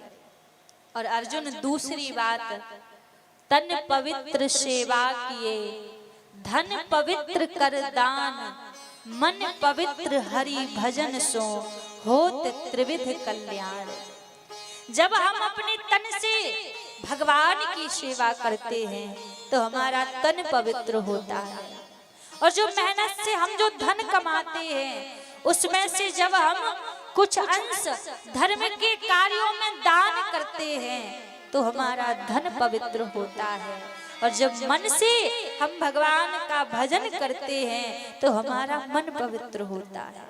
और इन 3 विधियों से ही व्यक्ति का कल्याण हो जाता है। पितामह बोले, अर्जुन आखिरी बात, आंखों के सामने कभी पाप होते हुए मत देखो, महापाप होता है। जैसे कहा तो द्रौपदी खड़ी थी, द्रौपदी को हंसी आ गई। जब द्रौपदी को हंसी आई तो पितामह बोले, बेटी तुम्हें हंसी क्यों आई? द्रौपदी ने कहा, पितामह अभी अभी आपने जो कहा मुझे उस बात पर हंसी आई। मैं आपसे पूछती हूँ, आपने महापाप क्यों किया? जिस सभा में द्रौपदी का चीरहरण हो रहा था उस सभा में पितामह भी तो बैठे थे, तो आपने महापाप क्यों किया? फिर पितामह कहने लगे, द्रौपदी उस समय मैंने दुर्योधन का अन्न खाया था, और दुर्योधन का अन्न खाने से मेरी बुद्धि दूषित हो चुकी थी, और अभी मैं 56 दिनों से बाणों की सैया पर लेटा हूं। दुर्योधन का जो अन्न खाया है मैंने, वो रक्त बनकर एक एक बूंद मेरे शरीर से निकल चुका है। अब मेरा तन पवित्र है, इसीलिए गोविंद मेरे सामने खड़े हुए हैं। द्रौपदी बोली, पितामह क्षमा करना, मैं आपको कष्ट पहुंचाना नहीं चाहती थी। अब पितामह प्रभु से बोले, प्रभु अब मैं किसी से बात करना नहीं चाहता हूँ, अब बस मैं कुछ समय आपको निहारना चाहता हूँ, आपको देखना चाहता हूँ। देखे जा रहे हैं पितामह भगवान को, और देखते देखते पितामह के मुख से निकला, प्रभु मेरी एक कन्या है और मैं चाहता हूं कि आप मेरी कन्या को स्वीकार कीजिए। जैसी सबने सुना, सब कहने लगे, पितामह आपकी कन्या, आप तो ब्रह्मचारी थे, फिर आपकी कन्या कहां से आ गई? पितामह बोले, हाँ मेरी कन्या। कौन सी कन्या? इति मति रूप कल पिता दी तृष्णा। पितामह ने कहा, प्रभु मेरी जो मति रूपी कन्या है, मेरी जो बुद्धि रूपी कन्या है, आज तक इसके योग मुझे कोई वर नहीं मिला, और आज मुझे लगता है कि मेरे मति के योग मुझे वर मिल चुका है। तो प्रभु आप मेरी मति को, मेरी बुद्धि को स्वीकार कीजिए। अपनी बुद्धि ही प्रभु को समर्पित कर दी और कहा, प्रभु मैं चाहता हूं कि जिस समय आपने मेरे संकल्प को पूरा करने के लिए अपना संकल्प तोड़ा था, वो छवि आपकी मेरे हृदय में बसी रहे, मेरे चित्त में आपकी वो छवि बसी रहे। भगवान ने संकल्प लिया था कि महाभारत के युद्ध में शस्त्र नहीं उठाऊंगा। यहाँ जब महाभारत का युद्ध प्रारंभ हुआ तो 2-3 दिन बीत गए युद्ध के, कोई पांडव नहीं मरा। तो दुर्योधन आया भीष्म पितामह के पास और आकर कहने लगा, पितामह मुझे लगता है कि आप मन से युद्ध नहीं कर रहे हैं, आपका मन शायद पांडवों की तरफ है, इसीलिए तो आपके होते हुए अभी तक एक पांडव भी नहीं मरा। तो मुझे लगता है आप मन से युद्ध नहीं कर रहे, बस वैसे हम लोगों के साथ हैं। पितामह ने कहा कि नहीं, मैं तो मन से युद्ध कर रहा हूं। अच्छा, आप मन से युद्ध कर रहे हैं तो फिर कम से कम ज्यादा नहीं तो एक दिन में एक पांडव की तो मृत्यु होनी चाहिए। पितामह ने कहा, ऐसी बात है तो ठीक है, जब मैं रात्रि में ध्यान करने के लिए बैठूंगा उसी समय तुम अपनी पत्नी को मेरे पास भेज देना, मैं उसे अखंड सौभाग्यवती भव का आशीर्वाद दे दूंगा। और मैं संकल्प लेता हूँ कि कल मैं 5 में से किसी एक पांडव को मार कर रहूंगा। अब तो महाराज यहाँ संकल्प किसने लिया? पितामह ने। और चिंता किसको हो रही है? द्वारिकाधीश को। अब भगवान को चिंता होने लगी कि पांडव ने यहाँ, पितामह ने जब संकल्प लिया है पांडवों को मारने का, तो इनका संकल्प कभी झूठा नहीं जाएगा। अब रक्षा करने के लिए खड़े हुए हैं यहाँ ठाकुर जी, कैसे रक्षा करूं, क्या करूं? रात्रि के समय दुर्योधन की पत्नी को बुलाया था पितामह ने। अब भगवान पहुंचे कहाँ? द्रौपदी के कक्ष में। अर्धरात्रि में द्रौपदी के कक्ष में पहुंचे और जाकर द्रौपदी का हाथ पकड़ा, कहा चलो मेरे साथ। द्रौपदी बोली कि सब कहाँ लेकर जा रहे हो? ठाकुर जी बोले चलो, अपने आप जवाब मिल जाएगा कहाँ जा रहे हैं। अर्धरात्रि का समय है महाराज। उतनी रात्रि में रणभूमि में से जहाँ हजारों लोगों की लाशें पड़ी हुई हैं, आज ठाकुर जी द्रौपदी का हाथ पकड़कर कहाँ लेकर पहुंचे? भीष्म पितामह के कक्ष के पास। अब जब भीष्म पितामह के कक्ष के पास पहुंचे, भगवान ने द्रौपदी से कहा, द्रौपदी ये भीष्म पितामह का शिविर है, जाओ जाकर भीष्म पितामह के चरणों में अपना सर झुका दो, और जब तक भीष्म पितामह अखंड सौभाग्यवती भव होने का आशीर्वाद ना दे दें तब तक अपना सर मत उठाना। द्रौपदी ने कहा ठीक है। कहा, द्रौपदी ने घूंघट कर लिया और जैसे अंदर जाने लगी द्रौपदी तो भगवान बोले रुको, तुमने जो पादुकाएं पहन रखी हैं इनसे पितामह समझ जाएंगे कि ये पांचाली है। उन पादुकाओं को उतरवा कर भगवान ने अपने हाथ के कोने में द्रौपदी की पादुकाएं दबा ली और कहा अब जाओ। द्रौपदी ने घूंघट कर लिया और घूंघट करके पहुंची पितामह के पास और जाकर अपने सर को पितामह के चरणों में रख दिया। अब पितामह का जैसे ध्यान टूटा तो सुंदर स्वरूप को देखकर पितामह को लगा कि शायद दुर्योधन की पत्नी आई है। मैंने कहा था कि भेजना, मैं अखंड सौभाग्यवती भव होने का आशीर्वाद दूंगा।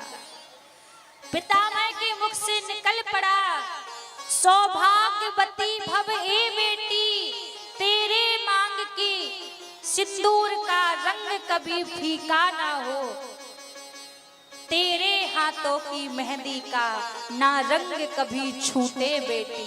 आशीर्वाद दे दिया कि सौभाग्यवती भव ये बेटी।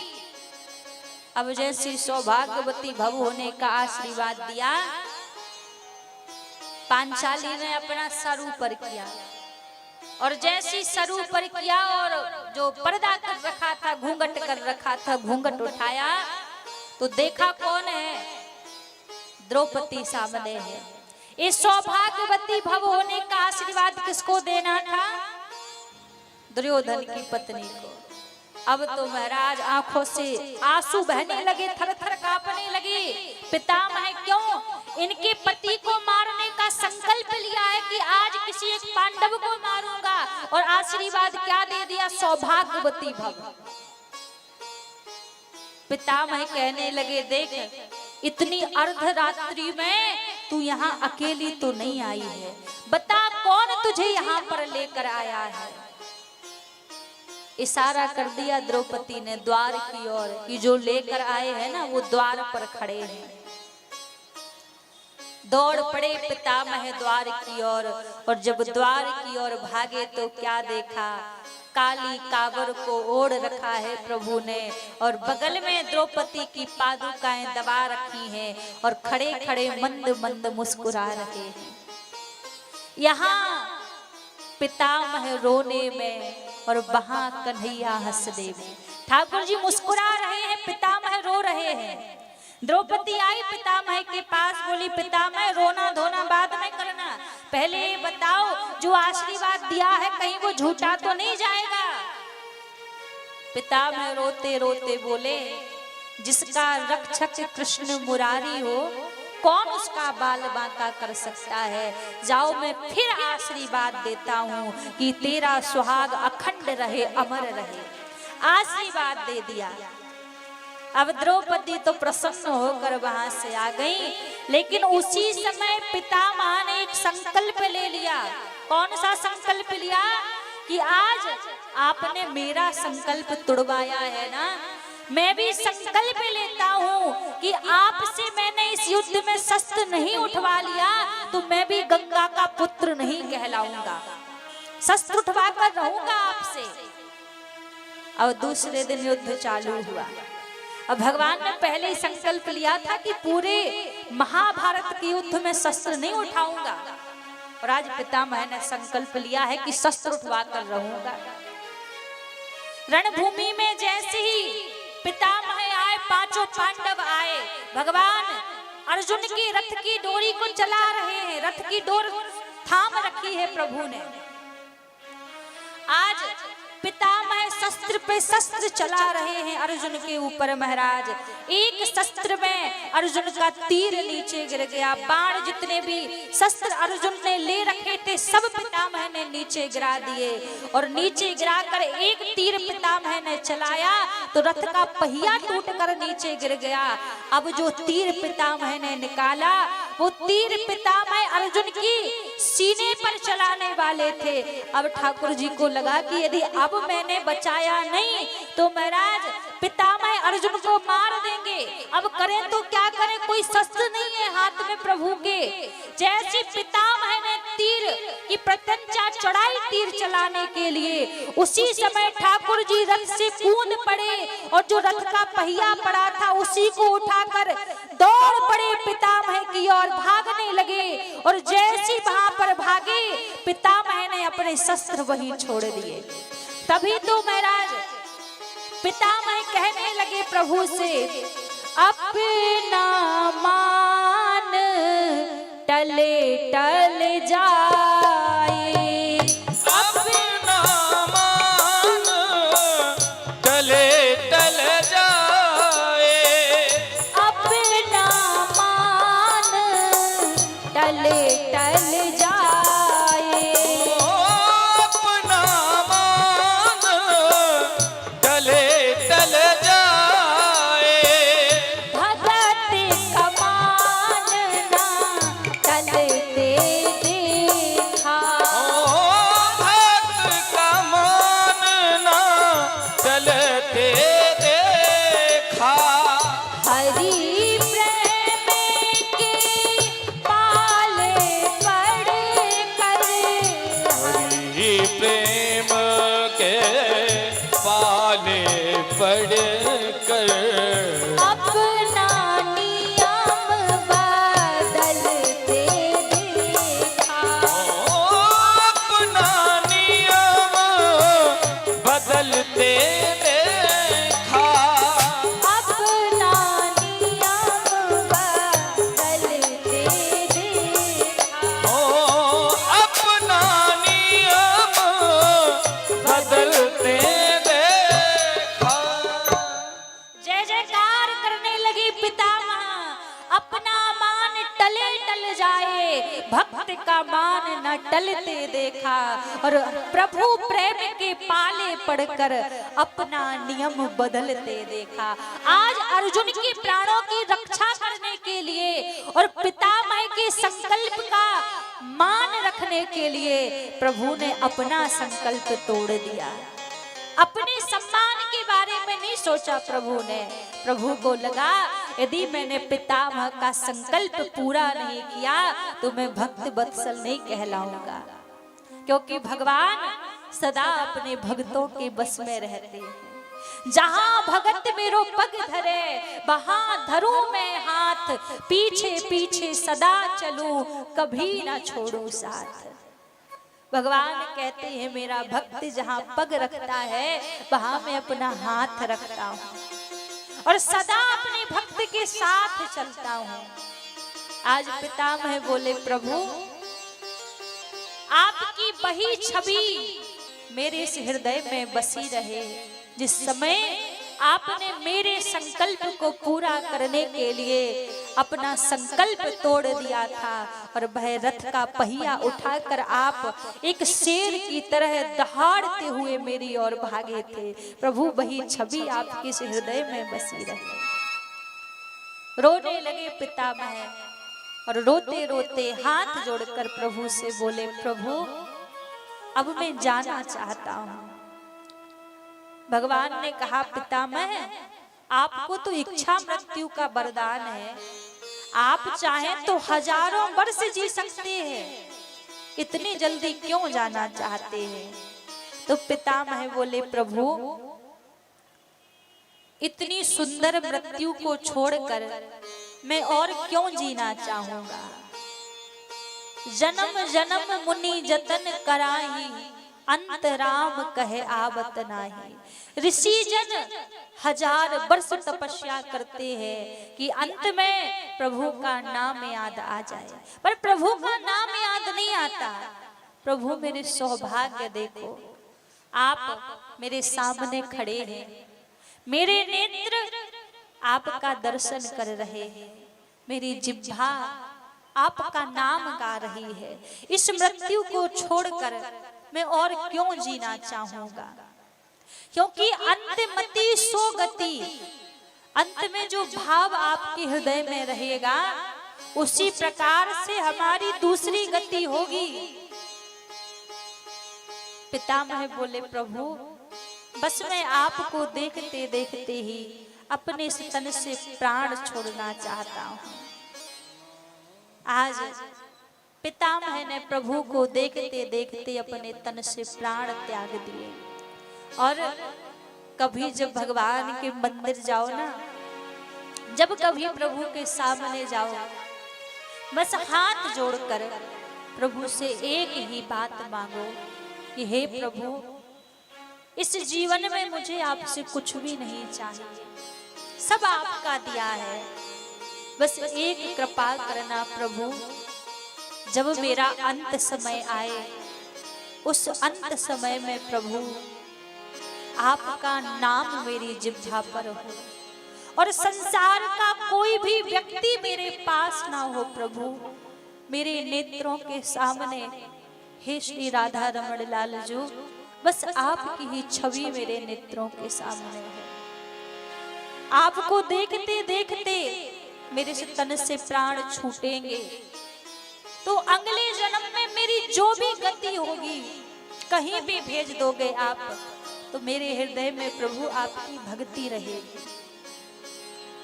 क्योंकि अंतमति सो गति, अंत में प्रभु को याद करते करते प्राण छोड़ोगे ना, 84 लाख योनि में से किसी में भी चले जाना, प्रभु की भक्ति हृदय में आएगी। मांगना है बस यही मांग प्रभु से करना। तकी मारी बिहारी ने स्वामी जब प्राण तन से निकले, इतना तो करना स्वामी जब प्राण तन से निकले, गोविंद नाम लेकर, गोविंद नाम लेकर मेरे प्राण तन से निकले, इतना तो करना स्वामी जब प्राण तन से निकले।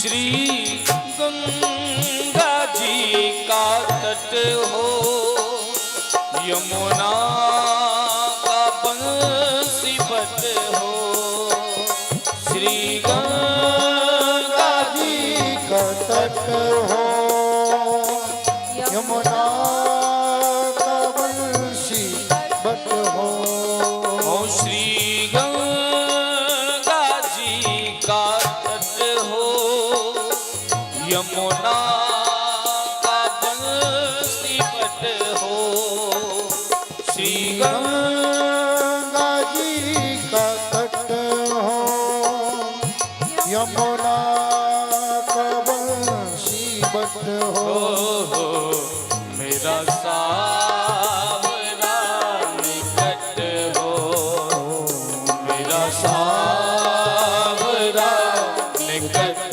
हो, जब प्राण तन से निकले, इतना तो करना स्वामी जब प्राण तन से निकले। गोविंद नाम लेकर मेरे प्राण तन से निकले, गोविंद नाम लेकर मेरे प्राण तन से निकले। पीतांबरी कसी हो, छवि मन में ये बसी हो, पीतांबरी कसी हो, छवि मन में ये बसी हो। पीतांबरी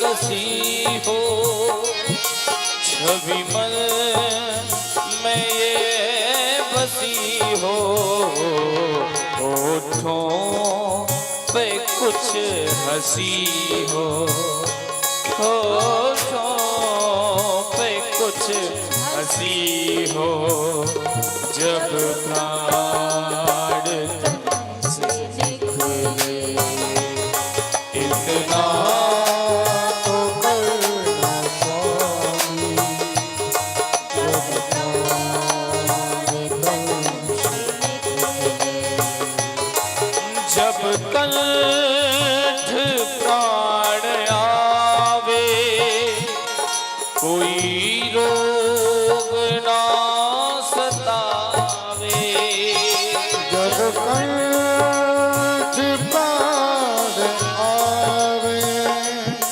कोई रोग ना सतावे।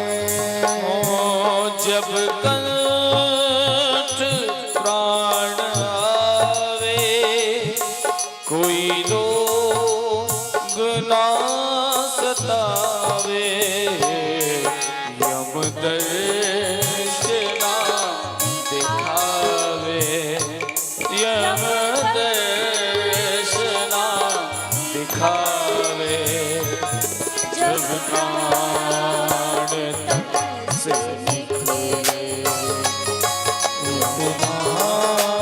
तो करना स्वामी, जब प्राण और अंत में भक्त क्या कहता है?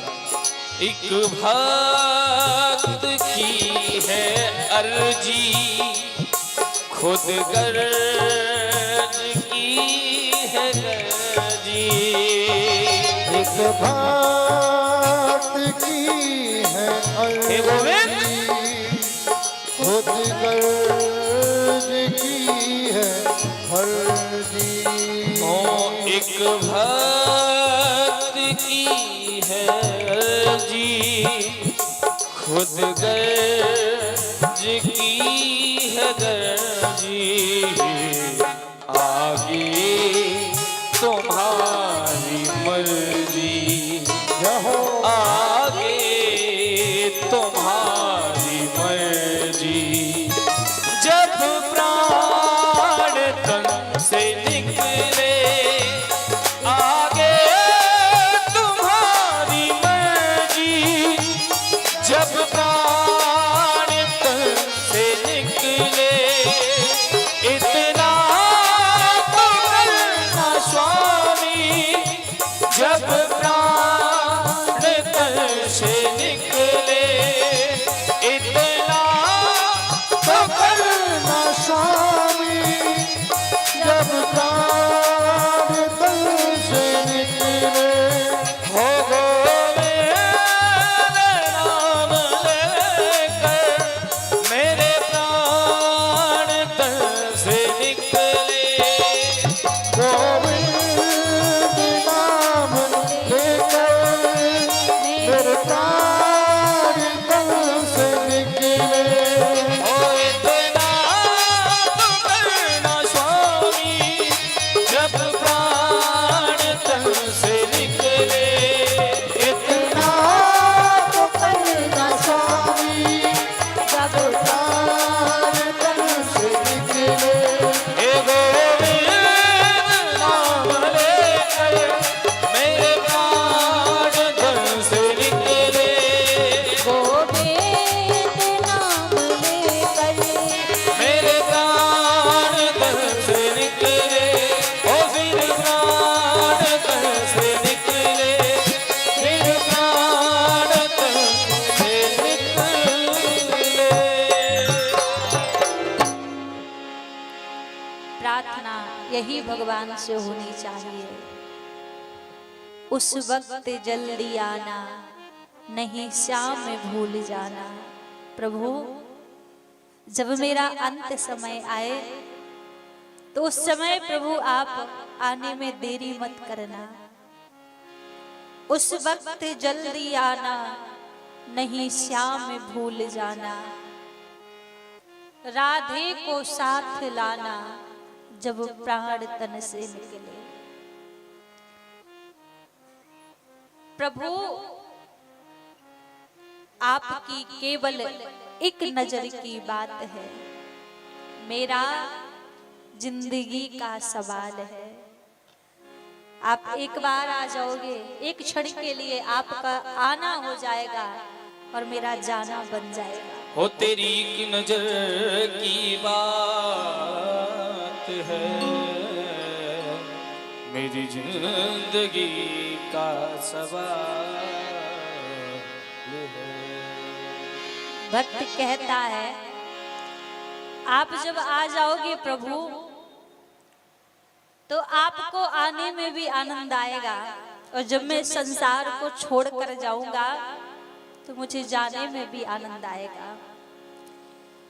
मृत्यु सबकी होनी है, लेकिन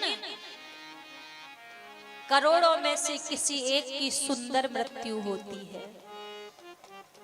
जब किसी का जन्म होता है तो लोग बड़े प्रसन्न होते हैं कि भैया हमारे घर में चिराग जला है, लेकिन कभी जब कोई संसार को छोड़कर जाता है तो क्या कोई कहता है कभी कि भैया इसकी बड़ी सुंदर मृत्यु हुई है? नहीं कहता, मृत्यु को सुंदर कोई नहीं कहता। लेकिन आपको पता है मृत्यु भी सुंदर होती है। जन्म शायद भले ही किसी का सुंदर ना हो, पर मृत्यु सुंदर होती है। जब मुख से प्रभु का नाम गाते हुए तन से प्राण छूटते हैं तब उस व्यक्ति की मृत्यु बड़ी सुंदर होती है।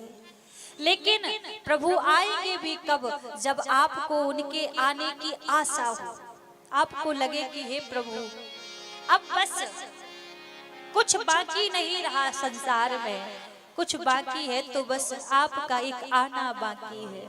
भक्त कहता है हर शाम चिरागों से जला रखी है। एक एक दिन बीतता है ना, जब रात्रि में व्यक्ति सोता है, जब रात्रि में सो तो एक प्रार्थना करके प्रभु से सोया करो कि प्रभु मैं सो रहा हूँ, अब मुझे पता नहीं है मैं कल जाग पाऊंगा या नहीं जाग पाऊंगा। आप इतनी कृपा करना, मेरे तन मन के द्वारा जो भी पाप अपराध बना हो प्रभु आप उसको क्षमा करके मुझे अपने चरणों में जगा देना। ये प्रार्थना हर एक व्यक्ति नित्य प्रति करके ही सोए, क्योंकि किसी को पता नहीं कि हम सोने के बाद जाग पाएंगे या नहीं। भक्ति कहता है प्रभु हर शाम चिरागों से जला रखी है, हर बात जमाने से छुपा रखी है। ना जाने किस गली से आ जाए मेरे श्याम, हर गली फूलों से सजा रखी है। बोलिए वृंदावन बिहारी लाल की। हर गली फूलों से सजा रखी है, क्यों? क्योंकि हर क्षण हर पल आपके आने का इंतजार जो रहता है। तो मृत्यु सुंदर बन जाए यदि प्रभु आ जाए, क्योंकि कबीरदास जी कहते हैं कबीरा जब हम पैदा हुए जग हंसा हम रोए, ऐसी करनी कर चलो हम हंसे जग रोए। जाना तो है ही सबको।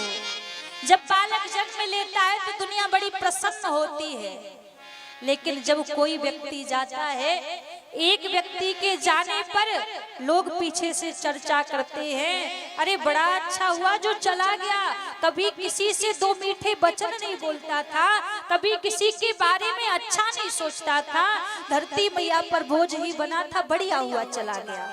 एक के पीछे ऐसी चर्चा करते हैं। और जब एक व्यक्ति जाता है तो उसके पीछे पूरा गांव पूरा नगर रोता है और कहता है भैया बड़ा अच्छा सज्जन व्यक्ति था, कभी किसी से बुरे वचन नहीं कहता, बोलने पर फूल झड़ते थे मुख से, कभी किसी के बारे में बुरा नहीं सोचता, बड़े जल्दी भगवान ने बुला लिया, बड़ा सज्जन व्यक्ति था। तुम मृत्यु ऐसी सुंदर बनाओ कि जब यहाँ से जाओ ना किसी एक के जाने पर परिवार तो सबका ही रोता है, जब आपके जाने पर पूरा गांव नहीं, पूरा नगर नहीं, पूरा शहर आपके जाने का दुख मनाए कि बड़ा अच्छा व्यक्ति था। तो मृत्यु सुंदर उसी की होती है जो हंसते हंसते जाता है। जाना तो सबको ही है। आज पितामह ने यही कहा, प्रभु इतनी सुंदर मृत्यु को छोड़कर मैं क्यों जीना चाहूंगा। पांडव पितामह का अंतिम संस्कार इत्यादि करके आए, भगवान द्वारिकापुरी चले गए। आज जिस बालक की भगवान ने गर्भ में रक्षा की थी, उस बालक का जन्म हुआ, उसी का नाम परीक्षित पड़ा। परीक्षित जी का राज्य आया। परीक्षित जी का जब राज्य आया तो बड़े धर्मात्मा राजा थे परीक्षित। एक दिन कौतुल वंश का मुकुट पहनकर जंगल में भ्रमण कर रहे थे। उसी समय सामने एक दृश्य देखा, एक काला काला सा व्यक्ति बैल को मार रहा है, वही एक गाय खड़ी खड़ी रो रही है। जिस बैल को मार रहा है उस बैल के 3 पैर टूटे हुए हैं, एक पैर के बल पर टिका है। ये जो काला काला व्यक्ति है कोई और नहीं, एक कलयुग है। और जो बैल है, बैल धर्म है, और जो गाय रो रही है ये गाय पृथ्वी है। कलिकाल में कलयुग के 3 पैर टूटे हैं, केवल एक पैर के बल पर कलयुग टिका है। कहते हैं सत्य, दया, पवित्रता और दान, एक कलयुग के 4 चरण है, जिसमें से सत्य, दया और पवित्रता ये 3 पैर कलयुग में धर्म के टूटे हुए हैं। धर्म केवल मात्र एक पैर के बल पर टिका है, दान के बल पर। आज जब परीक्षित ने ऐसा दृश्य देखा तो कलयुग को मारने लगे। कलयुग शरण में आ गया। कहा, महाराज मेरे अंदर भले ही सारे अवगुण हैं, लेकिन मेरे अंदर एक बड़ा अच्छा गुण है। परीक्षित ने कहा, कौन सा तुम्हारे अंदर गुण है? कलयुग कहने लगा, एक ही गुण है मेरे पास जो बड़ा अच्छा है। कौन सा? कलियुग के बल नामे आधारा, कलियुग के बल नाम आधारा, कलियुग के बल नामे आधारा, कलियुग के बल नाम आधारा। सुमारी नरे उतेरा ही पारा, सुमिर सुमिर नर उतर ही पारा। कलयुग ने कहा, महाराज एक गुण मेरे अंदर है। कौन सा? जब व्यक्ति और युगों में जाता तो मुक्ति पाने के लिए तपस्या करनी पड़ती, तप करना पड़ता, ध्यान लगाना पड़ता, भजन करना पड़ता, तब जाकर कहीं उसको मुक्ति होती। लेकिन कलयुग कहता, मेरे अंदर एक गुण है कि कोई तप भले ही ना करे, तपस्या भले ही ना करे, साधन ध्यान नियम संयम बिल्कुल ना करे, केवल मात्र हरेर नाम हरेर नाम हरेर नाम ही केवलम, कलौ नास्तेव नास्तेव नास्तेव गति अन्यथा। केवल हरि का नाम जपता रहे और कोई भी कर्म करता रहे, संसार का कर्म करता रहे, पर जिह्वा पर प्रभु का नाम रहे, तो वो व्यक्ति भी मुक्ति प्राप्त कर लेता है। जब परीक्षित ने सुना तो परीक्षित ने क्षमा कर दिया कलयुग को और 4 स्थान दे दिए रहने के लिए। धूत पानम स्त्री सूनम, कहते हैं पानम शब्द में कई चीज आ जाती है। जहां मंदरा पान होता है वहां कलयुग का वास रहता है, जहां जुआ खिलता है वहां कलयुग का वास रहता है, जहां परस्त्री गमन होता है वहां कलयुग का वास रहता है, जहां झूठी गवाही दी जाती है वहां कलयुग का वास रहता है। ये 4 स्थान दिए कलयुग के लिए। अब कलयुग बोला, महाराज एक कोई अच्छा स्थान और दे दो, ये तो 4 स्थान बेकार दिए हैं। परीक्षित के मुख से निकला कि जाओ जाकर स्वर्ण में वास करो, सोने में निवास करो। अब कहते हैं सोने में भगवान का भी निवास होता है। तो संतों ने इसको निवारण किया। कहते हैं महाराज जो सोना ईमानदारी से कमाया जाए, मेहनत से कमाया जाए, उसमें भगवान का वास होता है, और जो सोना छल कपट चोरी से बेईमानी से कमाया जाए उसमें कलयुग का वास होता है। आज राजा परीक्षित ने जो मुकुट धारण किया था वो कौतुल वंश का था, जरासंध बेईमानी से जीत कर लाया था, तो कलयुग जाकर उस मुकुट पर बैठ गया, परीक्षित की बुद्धि बिगाड़ दी। जंगल में प्यास लगी, समीक ऋषि के आश्रम में पहुंचे, ऋषि समाधि में बैठे थे। परीक्षित को लगा कि मुझे देखकर नाटक कर रहे हैं, मुझे देखकर आंख बंद करके बैठ गए। देखा बगल में मरा सर्प पड़ा था, सर्प लिया और समीक ऋषि के गले में डाल दिया और वहां से लौट कर आ गए। जब समीक ऋषि के पुत्र श्रृंगी ऋषि वहां पहुंचे और अपने पिता के गले में मरा सर्प देखा तो क्रोध में आकर श्राप दे दिया कि जिसने भी मेरे पिता के गले में मरा सर्प डाला है, आज से 7वें दिन तक्षप नाम के सर्प के काटने से उसकी मृत्यु हो जाए। श्राप दे दिया महाराज। परीक्षित को पता लगा मुझे 7 दिन में मरने का श्राप है। अपना सारा राजकाज छोड़कर जंगल में आ गए और जंगल में आज बड़े बड़े संत राजा परीक्षित को दर्शन देने के लिए आया। परीक्षित सबके पास जाकर एक ही प्रश्न करते कि मरने वाले व्यक्ति को क्या करना चाहिए। कोई संत कहता कि मरने वाले व्यक्ति को अनुष्ठान करना चाहिए, कोई कहता मरने वाले व्यक्ति को यज्ञ करना चाहिए, कोई कहता मरने वाले व्यक्ति को तपस्या करनी चाहिए। अब क्या परीक्षित के पास इतना समय है तप करने का, ध्यान करने का, तपस्या करने का? नहीं है। बड़े बड़े संत बैठे हैं। तभी उन संतों के बीच में 16 वर्षीय सुखदेव जी महाराज का आगमन हुआ। जब सुखदेव जी को देखा तो बड़े बड़े संत इनको देखकर खड़े हो गए। परीक्षित को लगा कि दिखने में भले ये छोटे से बालक हैं, पर इतने बड़े बड़े संत इनका सम्मान कर रहे हैं तो कोई साधारण व्यक्ति नहीं होंगे। परीक्षित जाकर चरणों में गिर पड़े और चरणों में गिरकर सीधे प्रश्न कर दिया, म्रियमाणस्य सर्वदा, मरने वाले व्यक्ति को क्या करना चाहिए?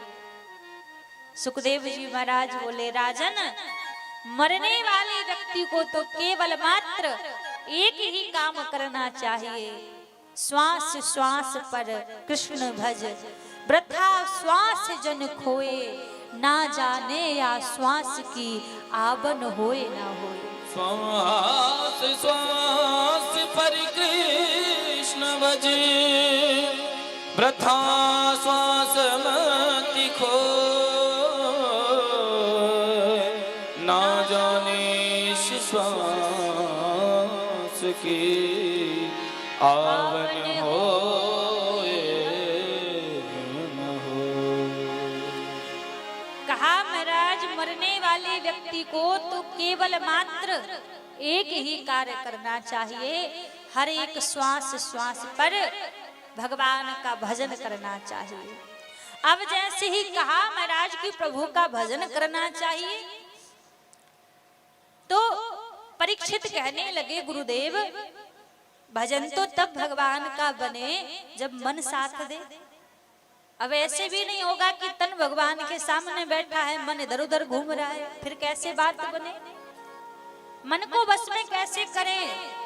सुखदेव जी महाराज बोले, राजन, जितासनो जित श्वासो जित संगो जितेंद्रिया। सबसे पहले मन को बस में करने के लिए आसन को जीतो, एक आसन पर बैठने की आदत डालो। जित श्वास हो, प्रातः काल जल्दी उठो।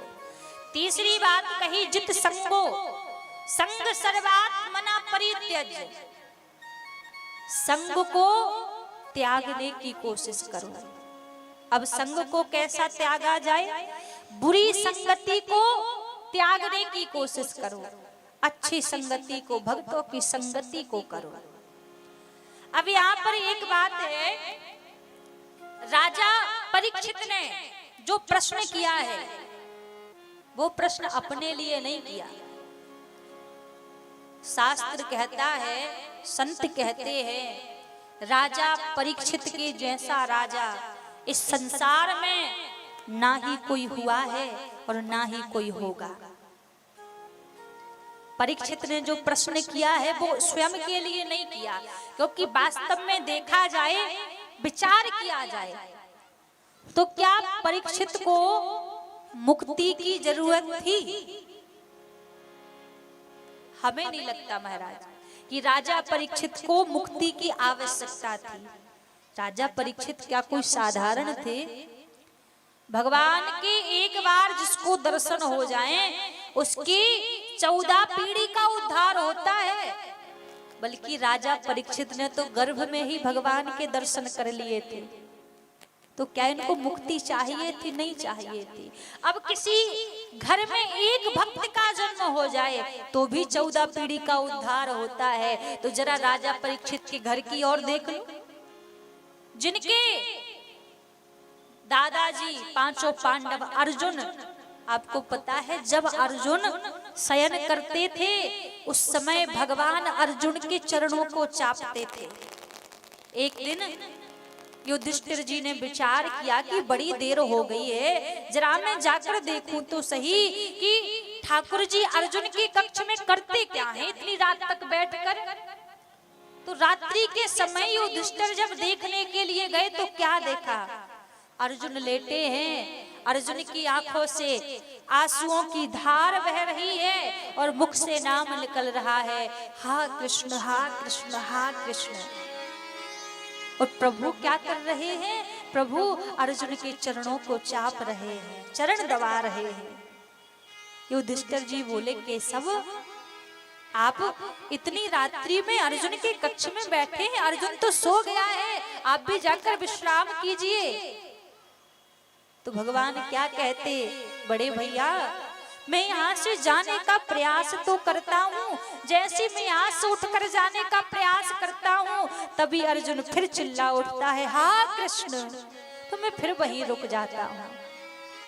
जो अर्जुन सोते समय भी प्रभु का नाम नहीं छोड़ देते, सोते समय भी प्रभु का नाम लेते थे, ऐसे घर में इनका जन्म हुआ। जिनकी बुआ कुंती जैसी जिनकी बुआ, और इनकी माँ उत्तरा, उत्तरा क्या कम भक्ता थी, परम भक्ता थी उत्तरा ठाकुर जी की।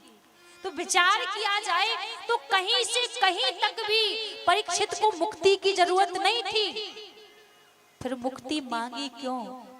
परीक्षित ने अपने लिए मुक्ति नहीं मांगी, परीक्षित ने मुक्ति मांगी अपनी प्रजा के लिए। हम आप राजा परीक्षित की ही प्रजा हैं। तो राजा परीक्षित ने विचार किया कि मैं तो प्राण त्याग कर जा रहा हूँ, लेकिन मेरे जाने के बाद भी मेरी जो संतान है, मेरी जो प्रजा है, इनके लिए मैं मुक्ति का साधन खोज कर चला जाऊं, क्योंकि आने वाला युग बड़ा कठिन है, इनके लिए कोई मुक्ति का उपाय नहीं बचेगा। तो जाते जाते मैं इनके लिए मुक्ति का उपाय दिखाता जाऊं। तो राजा ने जो प्रश्न किया है अपने लिए नहीं किया, हम सभी के लिए राजा परीक्षित ने प्रश्न किया, क्योंकि परीक्षित के जैसा कोई दूसरा राजा नहीं। सुखदेव जी ने यही कहा कि हर श्वास श्वास पर प्रभु का भजन करना चाहिए। तो हमारा जो जीवन है, हमारे इस जीवन को हमें इस तरह से बिताना चाहिए कि मानो हमारा अगला क्षण ही मृत्यु का क्षण है। हर एक श्वास को अंतिम श्वास मानकर जीना चाहिए। हर श्वास को अंतिम श्वास मानकर जियोगे ना, तो हर श्वास पर प्रभु का नाम आएगा। हर श्वास पे हो सुमरन तेरा, यूं बीत जाए जीवन मेरा।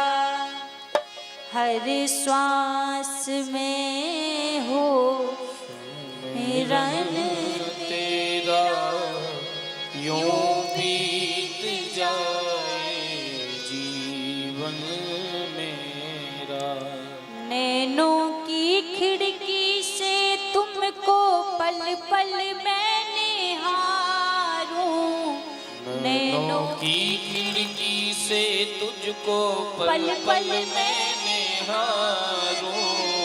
दिल में बिठा के तेरी आरती उतारूं। ओ दिल में बिठा के तेरी आरती उतारूं। डाले रहूं तेरे चरणों में डेरा, यूं बीत जाए जीवन मेरा। डाले रहूं तेरे चरणों में डेरा, यूं बीत जाए जीवन मेरा। हर श्वास में हो सुमरन तेरा, यूं बीत जाए जीवन मेरा। हर सांस में हो सुमिरन तेरा, यूं बीत जाए जीवन मेरा। जब हर श्वास को अंतिम श्वास मानकर जियोगे तो हर श्वास पर प्रभु की याद आएगी, प्रभु का नाम याद आएगा, और ऐसे जीवन बीत जाए तो महाराज जीवन का कल्याण हो जाएगा। यहाँ पर श्री विदुर जी महाराज का प्रसंग सुखदेव जी महाराज ने राजा परीक्षित को सुनाया कि कैसे विदुर जी महाराज के ऊपर ठाकुर जी ने कृपा की। फिर आगे सृष्टि की रचना का प्रसंग राजा परीक्षित को सुखदेव जी महाराज सुना रहे हैं कि जब भगवान ने सृष्टि की रचना की तब भगवान श्री हरि नारायण की नाभि से एक कमल का फूल प्रकट हुआ, और उसी कमल के फूल के द्वारा चतुर्मुखी ब्रह्मा जी प्रकट हुए। और महाराज ब्रह्मा जी को उपदेश किया प्रभु ने कि सृष्टि की रचना करो। जब ब्रह्मा जी को उपदेश किया तो पृथ्वी तो महाराज जल में डूबी हुई थी। अब जब पृथ्वी जल से बाहर आए तब तो सृष्टि की रचना हो। तभी ब्रह्मा जी को छींक आई, और ब्रह्मा जी के छींक के द्वारा भगवान 12 का अवतार हुआ। बोलिए 12 भगवान की। 12 भगवान अवतार लेकर समुद्र की ओर चले गए पृथ्वी को लेने के लिए। यहाँ पर महाराज कश्यप ऋषि जिनकी 2 पत्नियां, एक का नाम दिति महारानी और दूसरी का नाम अदिति महारानी, गर्भवती हुई, और कश्यप जी ने इनको श्राप दिया कि आपके गर्भ से 2 बालक का जन्म होगा, लेकिन दोनों दुराचारी होंगे। 2 पुत्र का जन्म हुआ, एक का नाम हिरणाक्ष पड़ा और एक का नाम हिरण्यकश्यपु पड़ा। भगवान 12 ने हिरणाक्ष का वध कर दिया। जब हिरणाक्ष का वध किया पृथ्वी को लाकर स्थापित किया, और जब पृथ्वी को स्थापित किया तो महाराज ब्रह्मा जी के द्वारा फिर सृष्टि की रचना हुई। यहाँ पर ब्रह्मा जी के दाहिने अंग से शत्रुपा महारानी को प्रकट किया और बाह्य अंग से मनु महाराज को प्रकट किया, और इन दोनों के द्वारा फिर आगे सृष्टि को बनाया गया। सबसे पहले इनके यहाँ 2 पुत्र और 3 कन्या का जन्म हुआ, आकृति, देवहूति, प्रसूति। इनकी जो देवहूति नामक कन्या वो श्री करदम जी को ब्याही गई, और जो प्रसूति नामक कन्या वो राजा दक्ष को ब्याही गई, और जो आकृति नाम की कन्या थी वो रुचि प्रजापति को ब्याही गई। यहाँ प्रसूति जी के गर्भ से ही माँ जगत जननी माता सती का अवतार हुआ, और मैया का जब अवतार हुआ तो कथा तो आप सभी जानते हैं। यज्ञ मंडप में माँ भगवती ने भगवान शंकर का अपमान ना सहन कर सकी तो अपनी देह का त्याग कर दिया, और जब देह का त्याग किया मैया ने तो अंत में केवल एक ही वरदान भगवान से मांगा, सती मरत हरि सन बर मांगा। सती मरत हरि सन बर मांगा। सती मरत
माता सती ने वरदान मांगा कि जन्म जन्म भगवान शंकर के चरणों की दासी बनूं, तो राजा हिमाचल के घर माँ का पुनः अवतार हुआ पार्वती के रूप में। और नारद जी के कहने पर माँ भगवती ने तपस्या की, और तपस्या की यहाँ पर प्रभु समाधि में बैठे थे। देवताओं ने कामदेव के द्वारा भगवान शंकर की समाधि को तोड़ा और भगवान से प्रार्थना की। देवता कहने लगे, प्रभु हमारे नेत्रों ने जब से मां ने देह त्यागी है कोई मंगल काज नहीं देखा, प्रभु हमारे नेत्र सफल कीजिए, हम मंगल काज देखना चाहते हैं।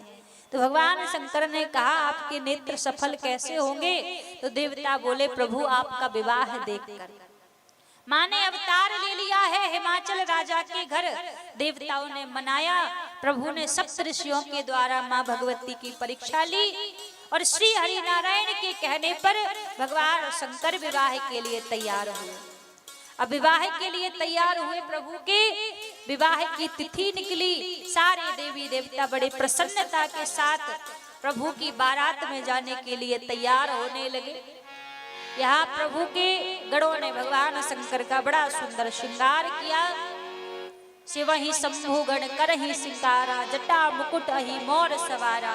बड़ा सुंदर प्रभु का श्रृंगार किया और आज बड़ी सुंदर भगवान शंकर की बारात चली है। ओ सजी रहे भोले बाबा निराले दूल्हे में। अच्छा, कौन कौन बारात में जाना चाहता है भगवान शंकर की? कुछ ही देर में हमारे बीच में ही प्रभु की बारात आ रही है। नाचते झूमते हुए सभी आनंद लेकर प्रभु की बारात में चलेंगे। हो सजी रहे भोले बाबा निराले दूल्हे में। सजी रहे भोले बाबा निराले दूल्हे में। सजी रहे भोले बाबा निराले दूल्हे में। सजी रहे भोले बाबा निराले दूल्हे में।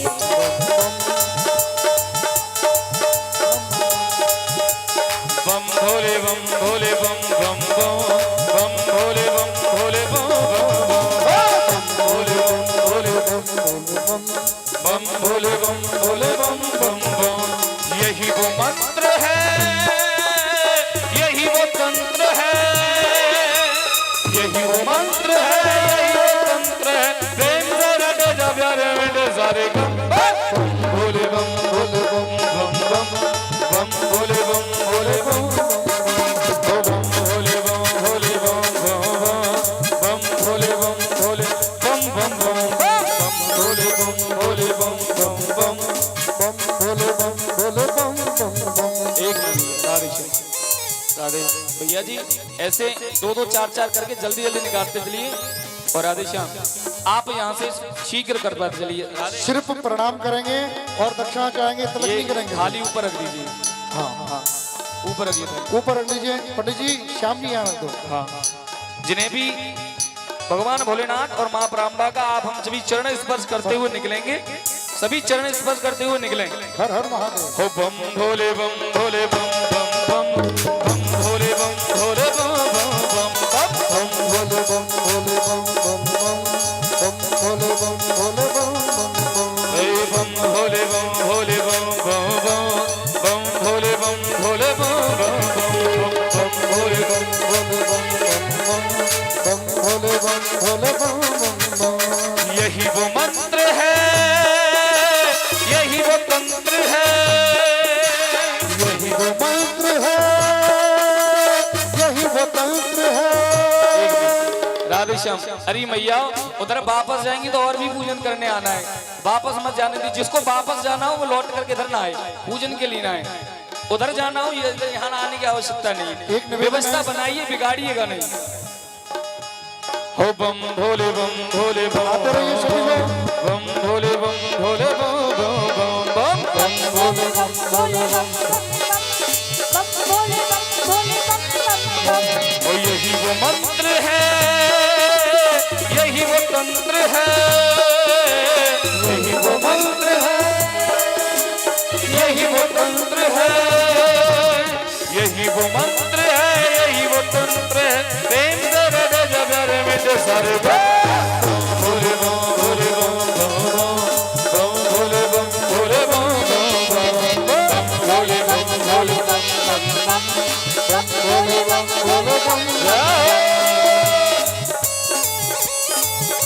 हर हर महादेव।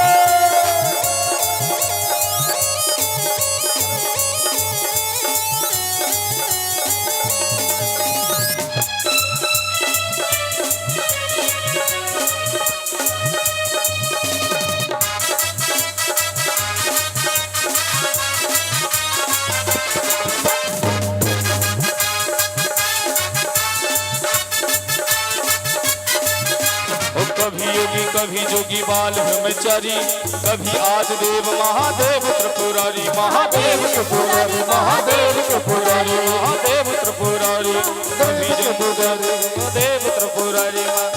राधे पहले या तो फोटो खींच लो या फिर बोल लो यार।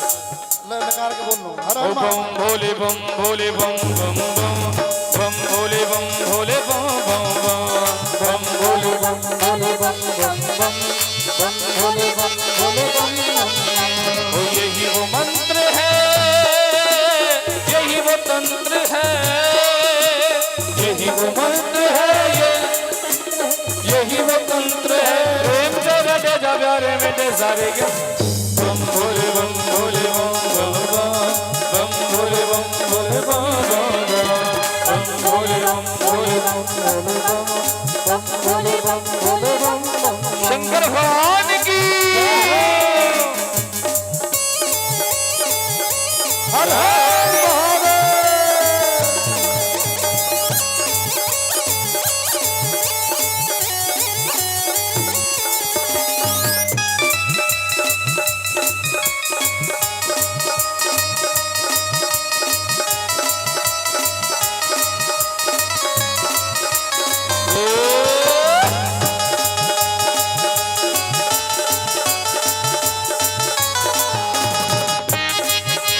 हर हर महादेव। दक्ष प्रजापति जब हुंकारा, दक्ष प्रजापति तुम हुंकारो, त्रिशूल से शीश उतारा, त्रिशूल से शीश उतारा। माँ भी मोगी होश में आए, माफी मांगी होश में आए। और बकरे का तब शीश लगाए, बकरे का तब शीश लगाए। आशुतोष बाबा है परसन, आशुतोष बाबा है परसन। बम भोले बम भोले बम बम बम बम भोले बम भोले बम बम बम बम भोले बम भोले बम बम बम बम भोले बम भोले बम बम बम। हे बम भोले बम भोले बम बम बम। राधे श्याम। और देखिए आप सभी जिन्हें भी पूजन करना हो वो कृपया शीघ्र आए। उसके बाद में आप हम सभी भगवान भोलेनाथ की बारात का आनंद लेंगे, उसके बाद आरती करेंगे। तो निवेदन है जो भी पूजन करना चाहते हैं वो देर न लगाएं, शीघ्र अतिशीघ्र आप सभी पूजन के लिए आए। और जिन्हें पूजन नहीं करना है वो गली खाली कर दें। ये हाँ, इसमें किसी को न लगाया करें। जिन्होंने पूजन कर लिया वो गली खाली करके साइड में हो जाए। ओ बम भोले बम भोले बम बम बम बम भोले बम भोले बम बम बम बम भोले बम भोले बम बम बम बम भोले बम भोले बम बम बम। बम भोले बम भोले बम बम बम बम भोले बम भोले बम बम बम। यही वो मंत्र है, यही वो मंत्र है, यही वो मंत्र है, यही वो मंत्र है। प्रेम से जगो जगो सब गम भोले बम भोले बम बम बम बम भोले बम भोले बम बम बम बम बम भोले बम भोले बम बम बम बम भोले बम भोले बम बम। जय हर हर। पीछे तक हाथ उठने चाहिए। हर हर महादेव। मस्ती में झूम करते हुए हरि बोल।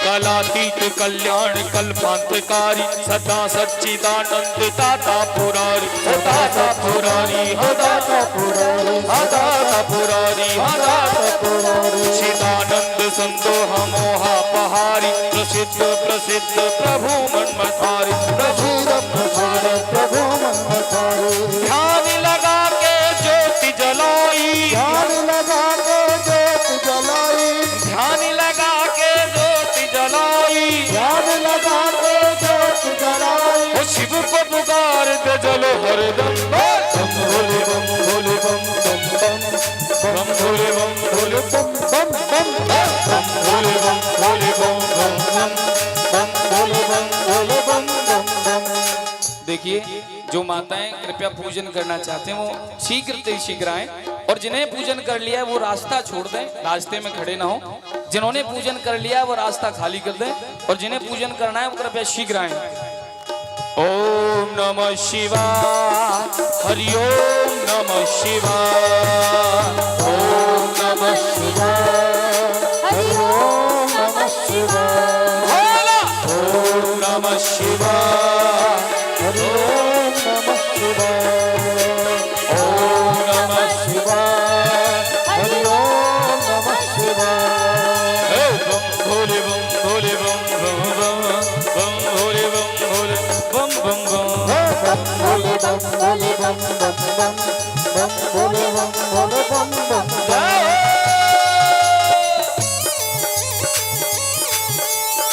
बोले शंकर भगवान की।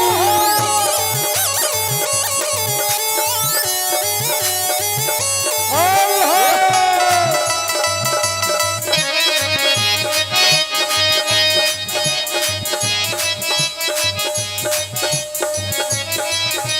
हरि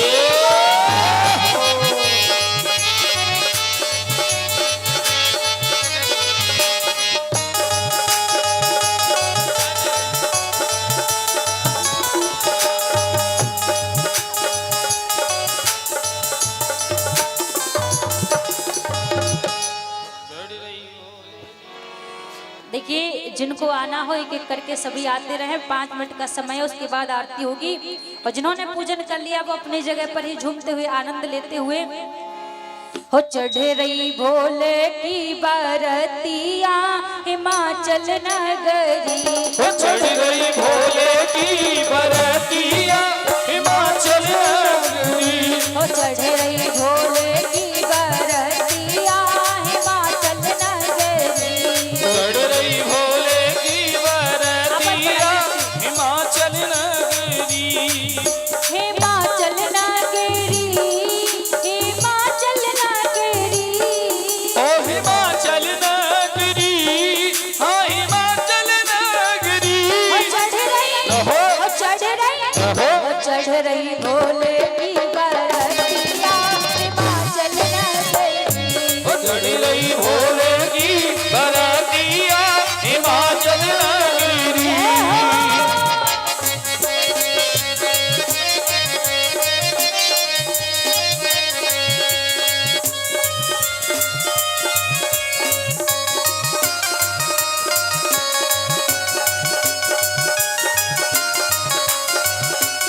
हर हर महादेव।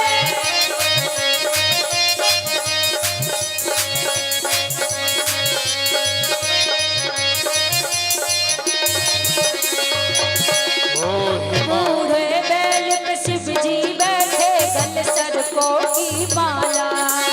बूढ़े बैल पे शिव जी बैठे गल सरकों की माला। बूढ़े बैल पे शिव जी बैठे गल सरकों की माला। बूढ़े बैल पे शिव जी बैठे गल सरकों की माला। रहो ओढ़े रहो ओढ़े कारी सी कवरिया हिमाचल नगरी। बूढ़े कारी सी कांवरिया हिमाचल नगरी। चढ़ रही भोले की बारतिया हिमाचल नगरी। वो चढ़ रही भोले की बरातिया हिमाचल नगरी। अरे मैया तुम्हारे जब लाला की और भैया की शादी हो जब ऐसी खड़ी रहे तुम हैं? मैं देखिए, ये हम आपके नहीं परमपिता परमात्मा का आज आप हम सब भोलेनाथ की शादी में सम्मिलित हुए। सभी दोनों हाथ उठा के मस्ती में, सभी दोनों हाथ उठा के। ओ चढ़ी रही भोले की बरतिया हिमाचल नगरी, और चढ़ रही भोले की बरतिया हिमाचल नगरी। ओ चली रही भोले की बरतिया हिमाचल नगरी, ओ चढ़ रही भोले की बरतिया हिमाचल नगरी। ओ हिमाचल नगरी, हाँ हिमाचल नगरी, हिमाचल नगरी, ओ हिमाचल नगरी। हो चढ़ी रही, हो चढ़ी रही, हो चढ़ी रही भोले की बरतिया हिमाचल नगरी, ओ चढ़ रही भोले की बरतिया हिमाचल नगरी। हो चढ़ी रही भोले की बरतिया हिमाचल नगरी।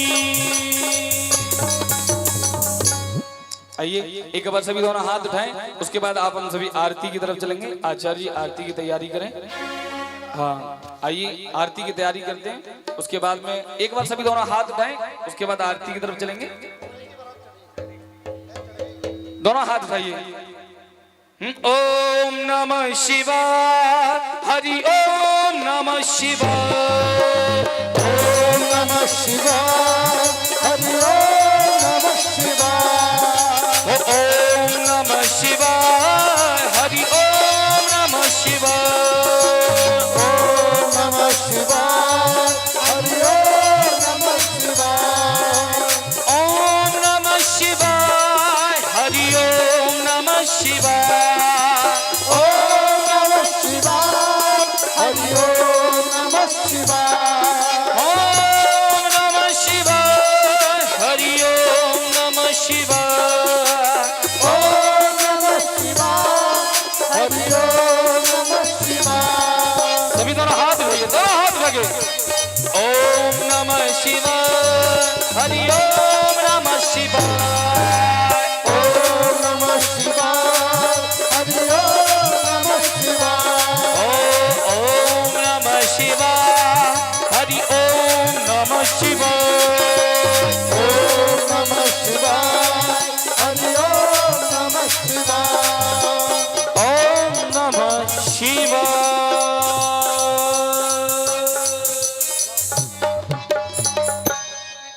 आइए सभी लोग सभी अपने स्थान पर खड़े हो जाएंगे जो बैठे हुए हैं।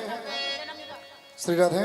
और देखिए आप हम सभी इस कथा को पूज्य देवी जी के YouTube चैनल पर लाइव देख रहे हैं। जिन्हें भी अपने फोन में यह कथा देखनी सुननी है, वह पीछे बोर्ड लगा हुआ है, आप YouTube चैनल उसमें देख करके अपने अपने फोन में सर्च करें और चैनल को सब्सक्राइब करें और इस कथा का अपने अपने चैनल पर अपने अपने फोन में आनंद लें और चैनल को जरूर सब्सक्राइब करें। पूज्य देवी गौरप्रिया नाम से चैनल है, तो आप सभी चैनल को सब्सक्राइब करते हुए कथा का अपने अपने फोन में YouTube चैनल पर आनंद लें। और देखिए आज कथा का तृतीय दिवस, कल आप हम सभी ठाकुर श्री बांके बिहारी लाल और नंद के लाल का आप हम सभी इसी प्रांगण में जैसे वर्षों पूर्व। आचार्य जी थोड़ा माइक बंद कर लो, थोड़ा सा चूपू नहीं करो। वर्षों पूर्व जैसे श्रीधाम वृंदावन में ठाकुर जी का प्राकट्य उत्सव नंद बाबा और यशोदा मैया ने बड़ी धूमधाम से मनाया, वैसे ही कल आप सभी के इस चूड़ी मैदान में आप हम सभी ठाकुर जी का प्राकट्य उत्सव बड़े ही धूमधाम से कल यहाँ मनाएंगे। तो आप सभी माताओं से मेरा निवेदन है कि जितना हो सके आप सभी पीले पीले वस्त्र पहन कर आए। क्योंकि हमारे ठाकुर जी को पीले वस्त्र बड़े ही प्रिय हैं, क्योंकि सदैव ठाकुर जी पीला पीताम्बर धारण करते हैं। तो सभी जितना हो सके कल पीले पीले वस्त्र पहन कर आए। एक निवेदन है, अरे मैया लेकिन घर पे जाके अगर नहीं हो तो लड़ियों मत। ऐसा कर लियो एक दिन के लिए पड़ोसन से ले लियो, लेकिन घर पे जाके लड़ियों मत। हाँ, जिनके पास ना हो बिना पीले के आ जाइयो। लेकिन कल जितना हो सके आप सभी ठाकुर जी के प्राकट्य उत्सव में पधारें और ठाकुर जी के प्राकट्य उत्सव का आनंद लें। और जिन्हें यह कथा अपने मोबाइल में श्रवण करनी है वह अपने अपने YouTube में सर्च करें देवी गौर प्रिया जी और इस कथा का आनंद लें। पीछे बोर्ड लगा है, आप उसमें देख करके भी YouTube सर्च कर सकते हैं। और देखिए यह जो कार्यक्रम है ये किसी एक के माध्यम से नहीं हो रहा, यह आप हम सभी का कार्यक्रम है। तो आप हम सभी इस कार्यक्रम में बढ़ चढ़कर भाग लें और बढ़ चढ़कर सहयोग करें, जिससे यह कथा अपने पूर्ण प्रयास से जितने भी हमारे यह कार्यकर्ता लगे हुए हैं, हमारे लाल भैया और क्या कहते हैं संजीव पूर्वे जी, अमित जी, ये इन सब का और भी सभी सदस्य हैं। बड़ा भर प्रयास है जो आपके सबके ठाकुर जी की कथा करा रहे हैं आप सभी के सहयोग से, ये अपने सहयोग से नहीं, आप सभी के सहयोग से और हनुमान जी महाराज की कृपा से। एक बार सभी प्रेम से बोले बली नंबली महाबली श्री बजरंगबली महाराज की। आइए आप हम सभी आरती की तरफ चलते हैं। श्री राधे। सभी भक्त अपने स्थान पर खड़े होकर के आज की पावन पुनीत आरती में सम्मिलित होंगे। ओम ज्वालामालिनी नमः। भैया जहाँ जा रहा हूँ खींच रहा है, क्या करूँ? हरि ओम। चंद्रमा मनसो जात सखो सूर्यो जायतः श्रोत्रादाय श्रवणस्य मुखादग्निरजायतः। आरती कुंज बिहारी की श्री गिरधर, इसकी आवाज बढ़ा दो भैया। आरती कुंज बिहारी की श्री गिरधर कृष्ण मुरारी की। आरती कुंज बिहारी की श्री गिरधर कृष्ण मुरारी की। हो आरती कुंज बिहारी की श्री गिरधर कृष्ण मुरारी की। आरती कुंज बिहारी की श्री गिरधर कृष्ण मुरारी की। गले में बैजंती माला, गले में बैजंती माला, बजा में मुरली मधुर बाला, बजा में मुरली मधुर बाला। श्रवण में कुंडल झलकाला, श्रवण में कुंडल झलकाला। श्री आनंद कंद वृंदावन चंद मोहन ब्रज चंद राधिका रमण बिहारी की श्री गिरधर कृष्ण मुरारी की। आरती कुंज बिहारी की श्री गिरधर कृष्ण मुरारी की। आरती कुंज बिहारी की श्री गिरधर कृष्ण मुरारी की। आरती कुंज बिहारी की श्री गिरधर कृष्ण मुरारी की। गगन संग अंग कांति काली, गगन संग अंग कांति काली। राधिका चमक रही आली, राधिका चमक रही आली। भोलतन में ठाड़े बनमाली, गगन में ठाड़े बनमाली। भ्रमर सी अलग कस्तूरी तिलक चंद्र सी झलक ललित छवि श्यामा प्यारी की श्री गिरधर कृष्ण मुरारी की। आरती कुंज बिहारी की श्री गिरधर कृष्ण मुरारी की। आरती कुंज बिहारी की गिरधर कृष्ण मुरारी की। आरती कुंज बिहारी की श्री गिरधर कृष्ण मुरारी की। शीस पे मोर मुकुट बिलसे, शीस पे मोर मुकुट बिलसे। देवता दर्शन को तरसे, देवता दर्शन को तरसे। शीश पे मुकुट बिलसे, शीश पे मोर मुकुट बिलसे। देवता दर्शन को तरसे, देवता दर्शन को तरसे। गगन से सुमन बहुत बरसे, गगन से सुमन बहुत बरसे। बजे मुरचंद मधुर मृदंग वालिनी संग अतुल रति गोपक माई की श्री गिरधर कृष्ण मुरारी की।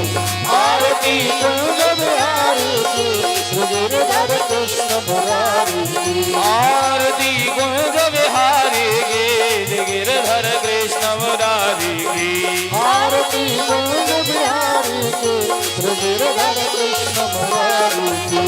जहाँ ते प्रगट भई गंगा, जहाँ ते प्रगट भई गंगा। कलश कलहारिणी श्री गंगा, कलश कलहारिणी श्री गंगा। ध्यान ते हो तमोह भंगा, ध्यान ते हो तमोह भंगा। बसी से बुसी जटा के भी हरे अगखी चरण छवि श्री बनवारी की गिरधर कृष्ण मुरारी की आरती कुंज बिहारी की गिरधर कृष्ण मुरारी की आरती कुंज बिहारी की गिरधर कृष्ण मुरारी की आरती कुंज बिहारी की गिरधर कृष्ण मुरारी की चमक रही उज्ज्वल तट वेणु चमक रही उज्ज्वल तट वेणु आज रही वृंदावन भेणु बाज रही वृंदावन वेणु वो चमक रही उज्ज्वल तट वेणु चमक रही उज्ज्वल तट वेणु बाज रही वृंदावन भेणु बाज रही वृंदावन वेणु चहो दिस गोपी ग्वाल धेनु हसत मृदु मंद चांदनी चंद कटत भव भंग तेर सुन दीन भिखारी गे गिरधर कृष्ण मुरारी की आरती कुंज बिहारी की गिरधर कृष्ण मुरारी की कर्पूर गौरम करुणावतारम संसार सारम भुजगेंद्रहारम सदा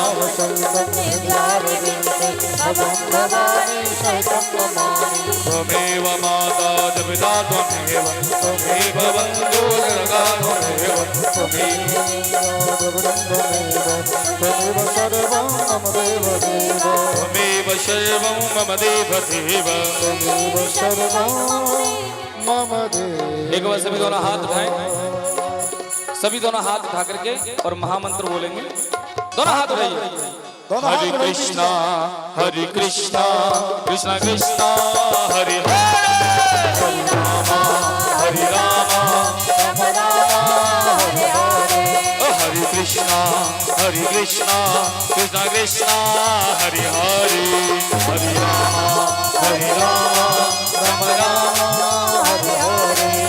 ओ हरे कृष्णा कृष्णा कृष्णा हरे हरे हरे राम राम राम हरे हरे हरे कृष्णा कृष्णा कृष्णा हरे हरे हरे राम राम राम हरे हरे कृष्णा कृष्णा कृष्णा हरे हरे हरे राम राम राम हरे हरे कृष्णा कृष्णा हरे हरे राम राम हरे हरे चतुर्ग्रणं पुष्पै देवाभिवन्दनमारोग्यार्थे आत्माभिवन्दनम् ओम महादेव हौ शान्तिरेन्द्र जगों शान्तिः पृथ्वी शान्तिरापः शान्तिरोगदयः शान्तिः वनस्पतयः शान्तिर्विश्वे देवाः शान्तिर्ब्रह्मशान्तिः सर्वगुण शान्तिः शान्तिरेव शान्तिः शामः शान्तिरेधैर्यों जग्नेरग्वैदेवासान्ध्रवणप्रथमन्य षण्णादिहनाकं महिमानः सजन्ते त्रिपूर्वे शाद्याः शन्ति देवाः हरि ओम्।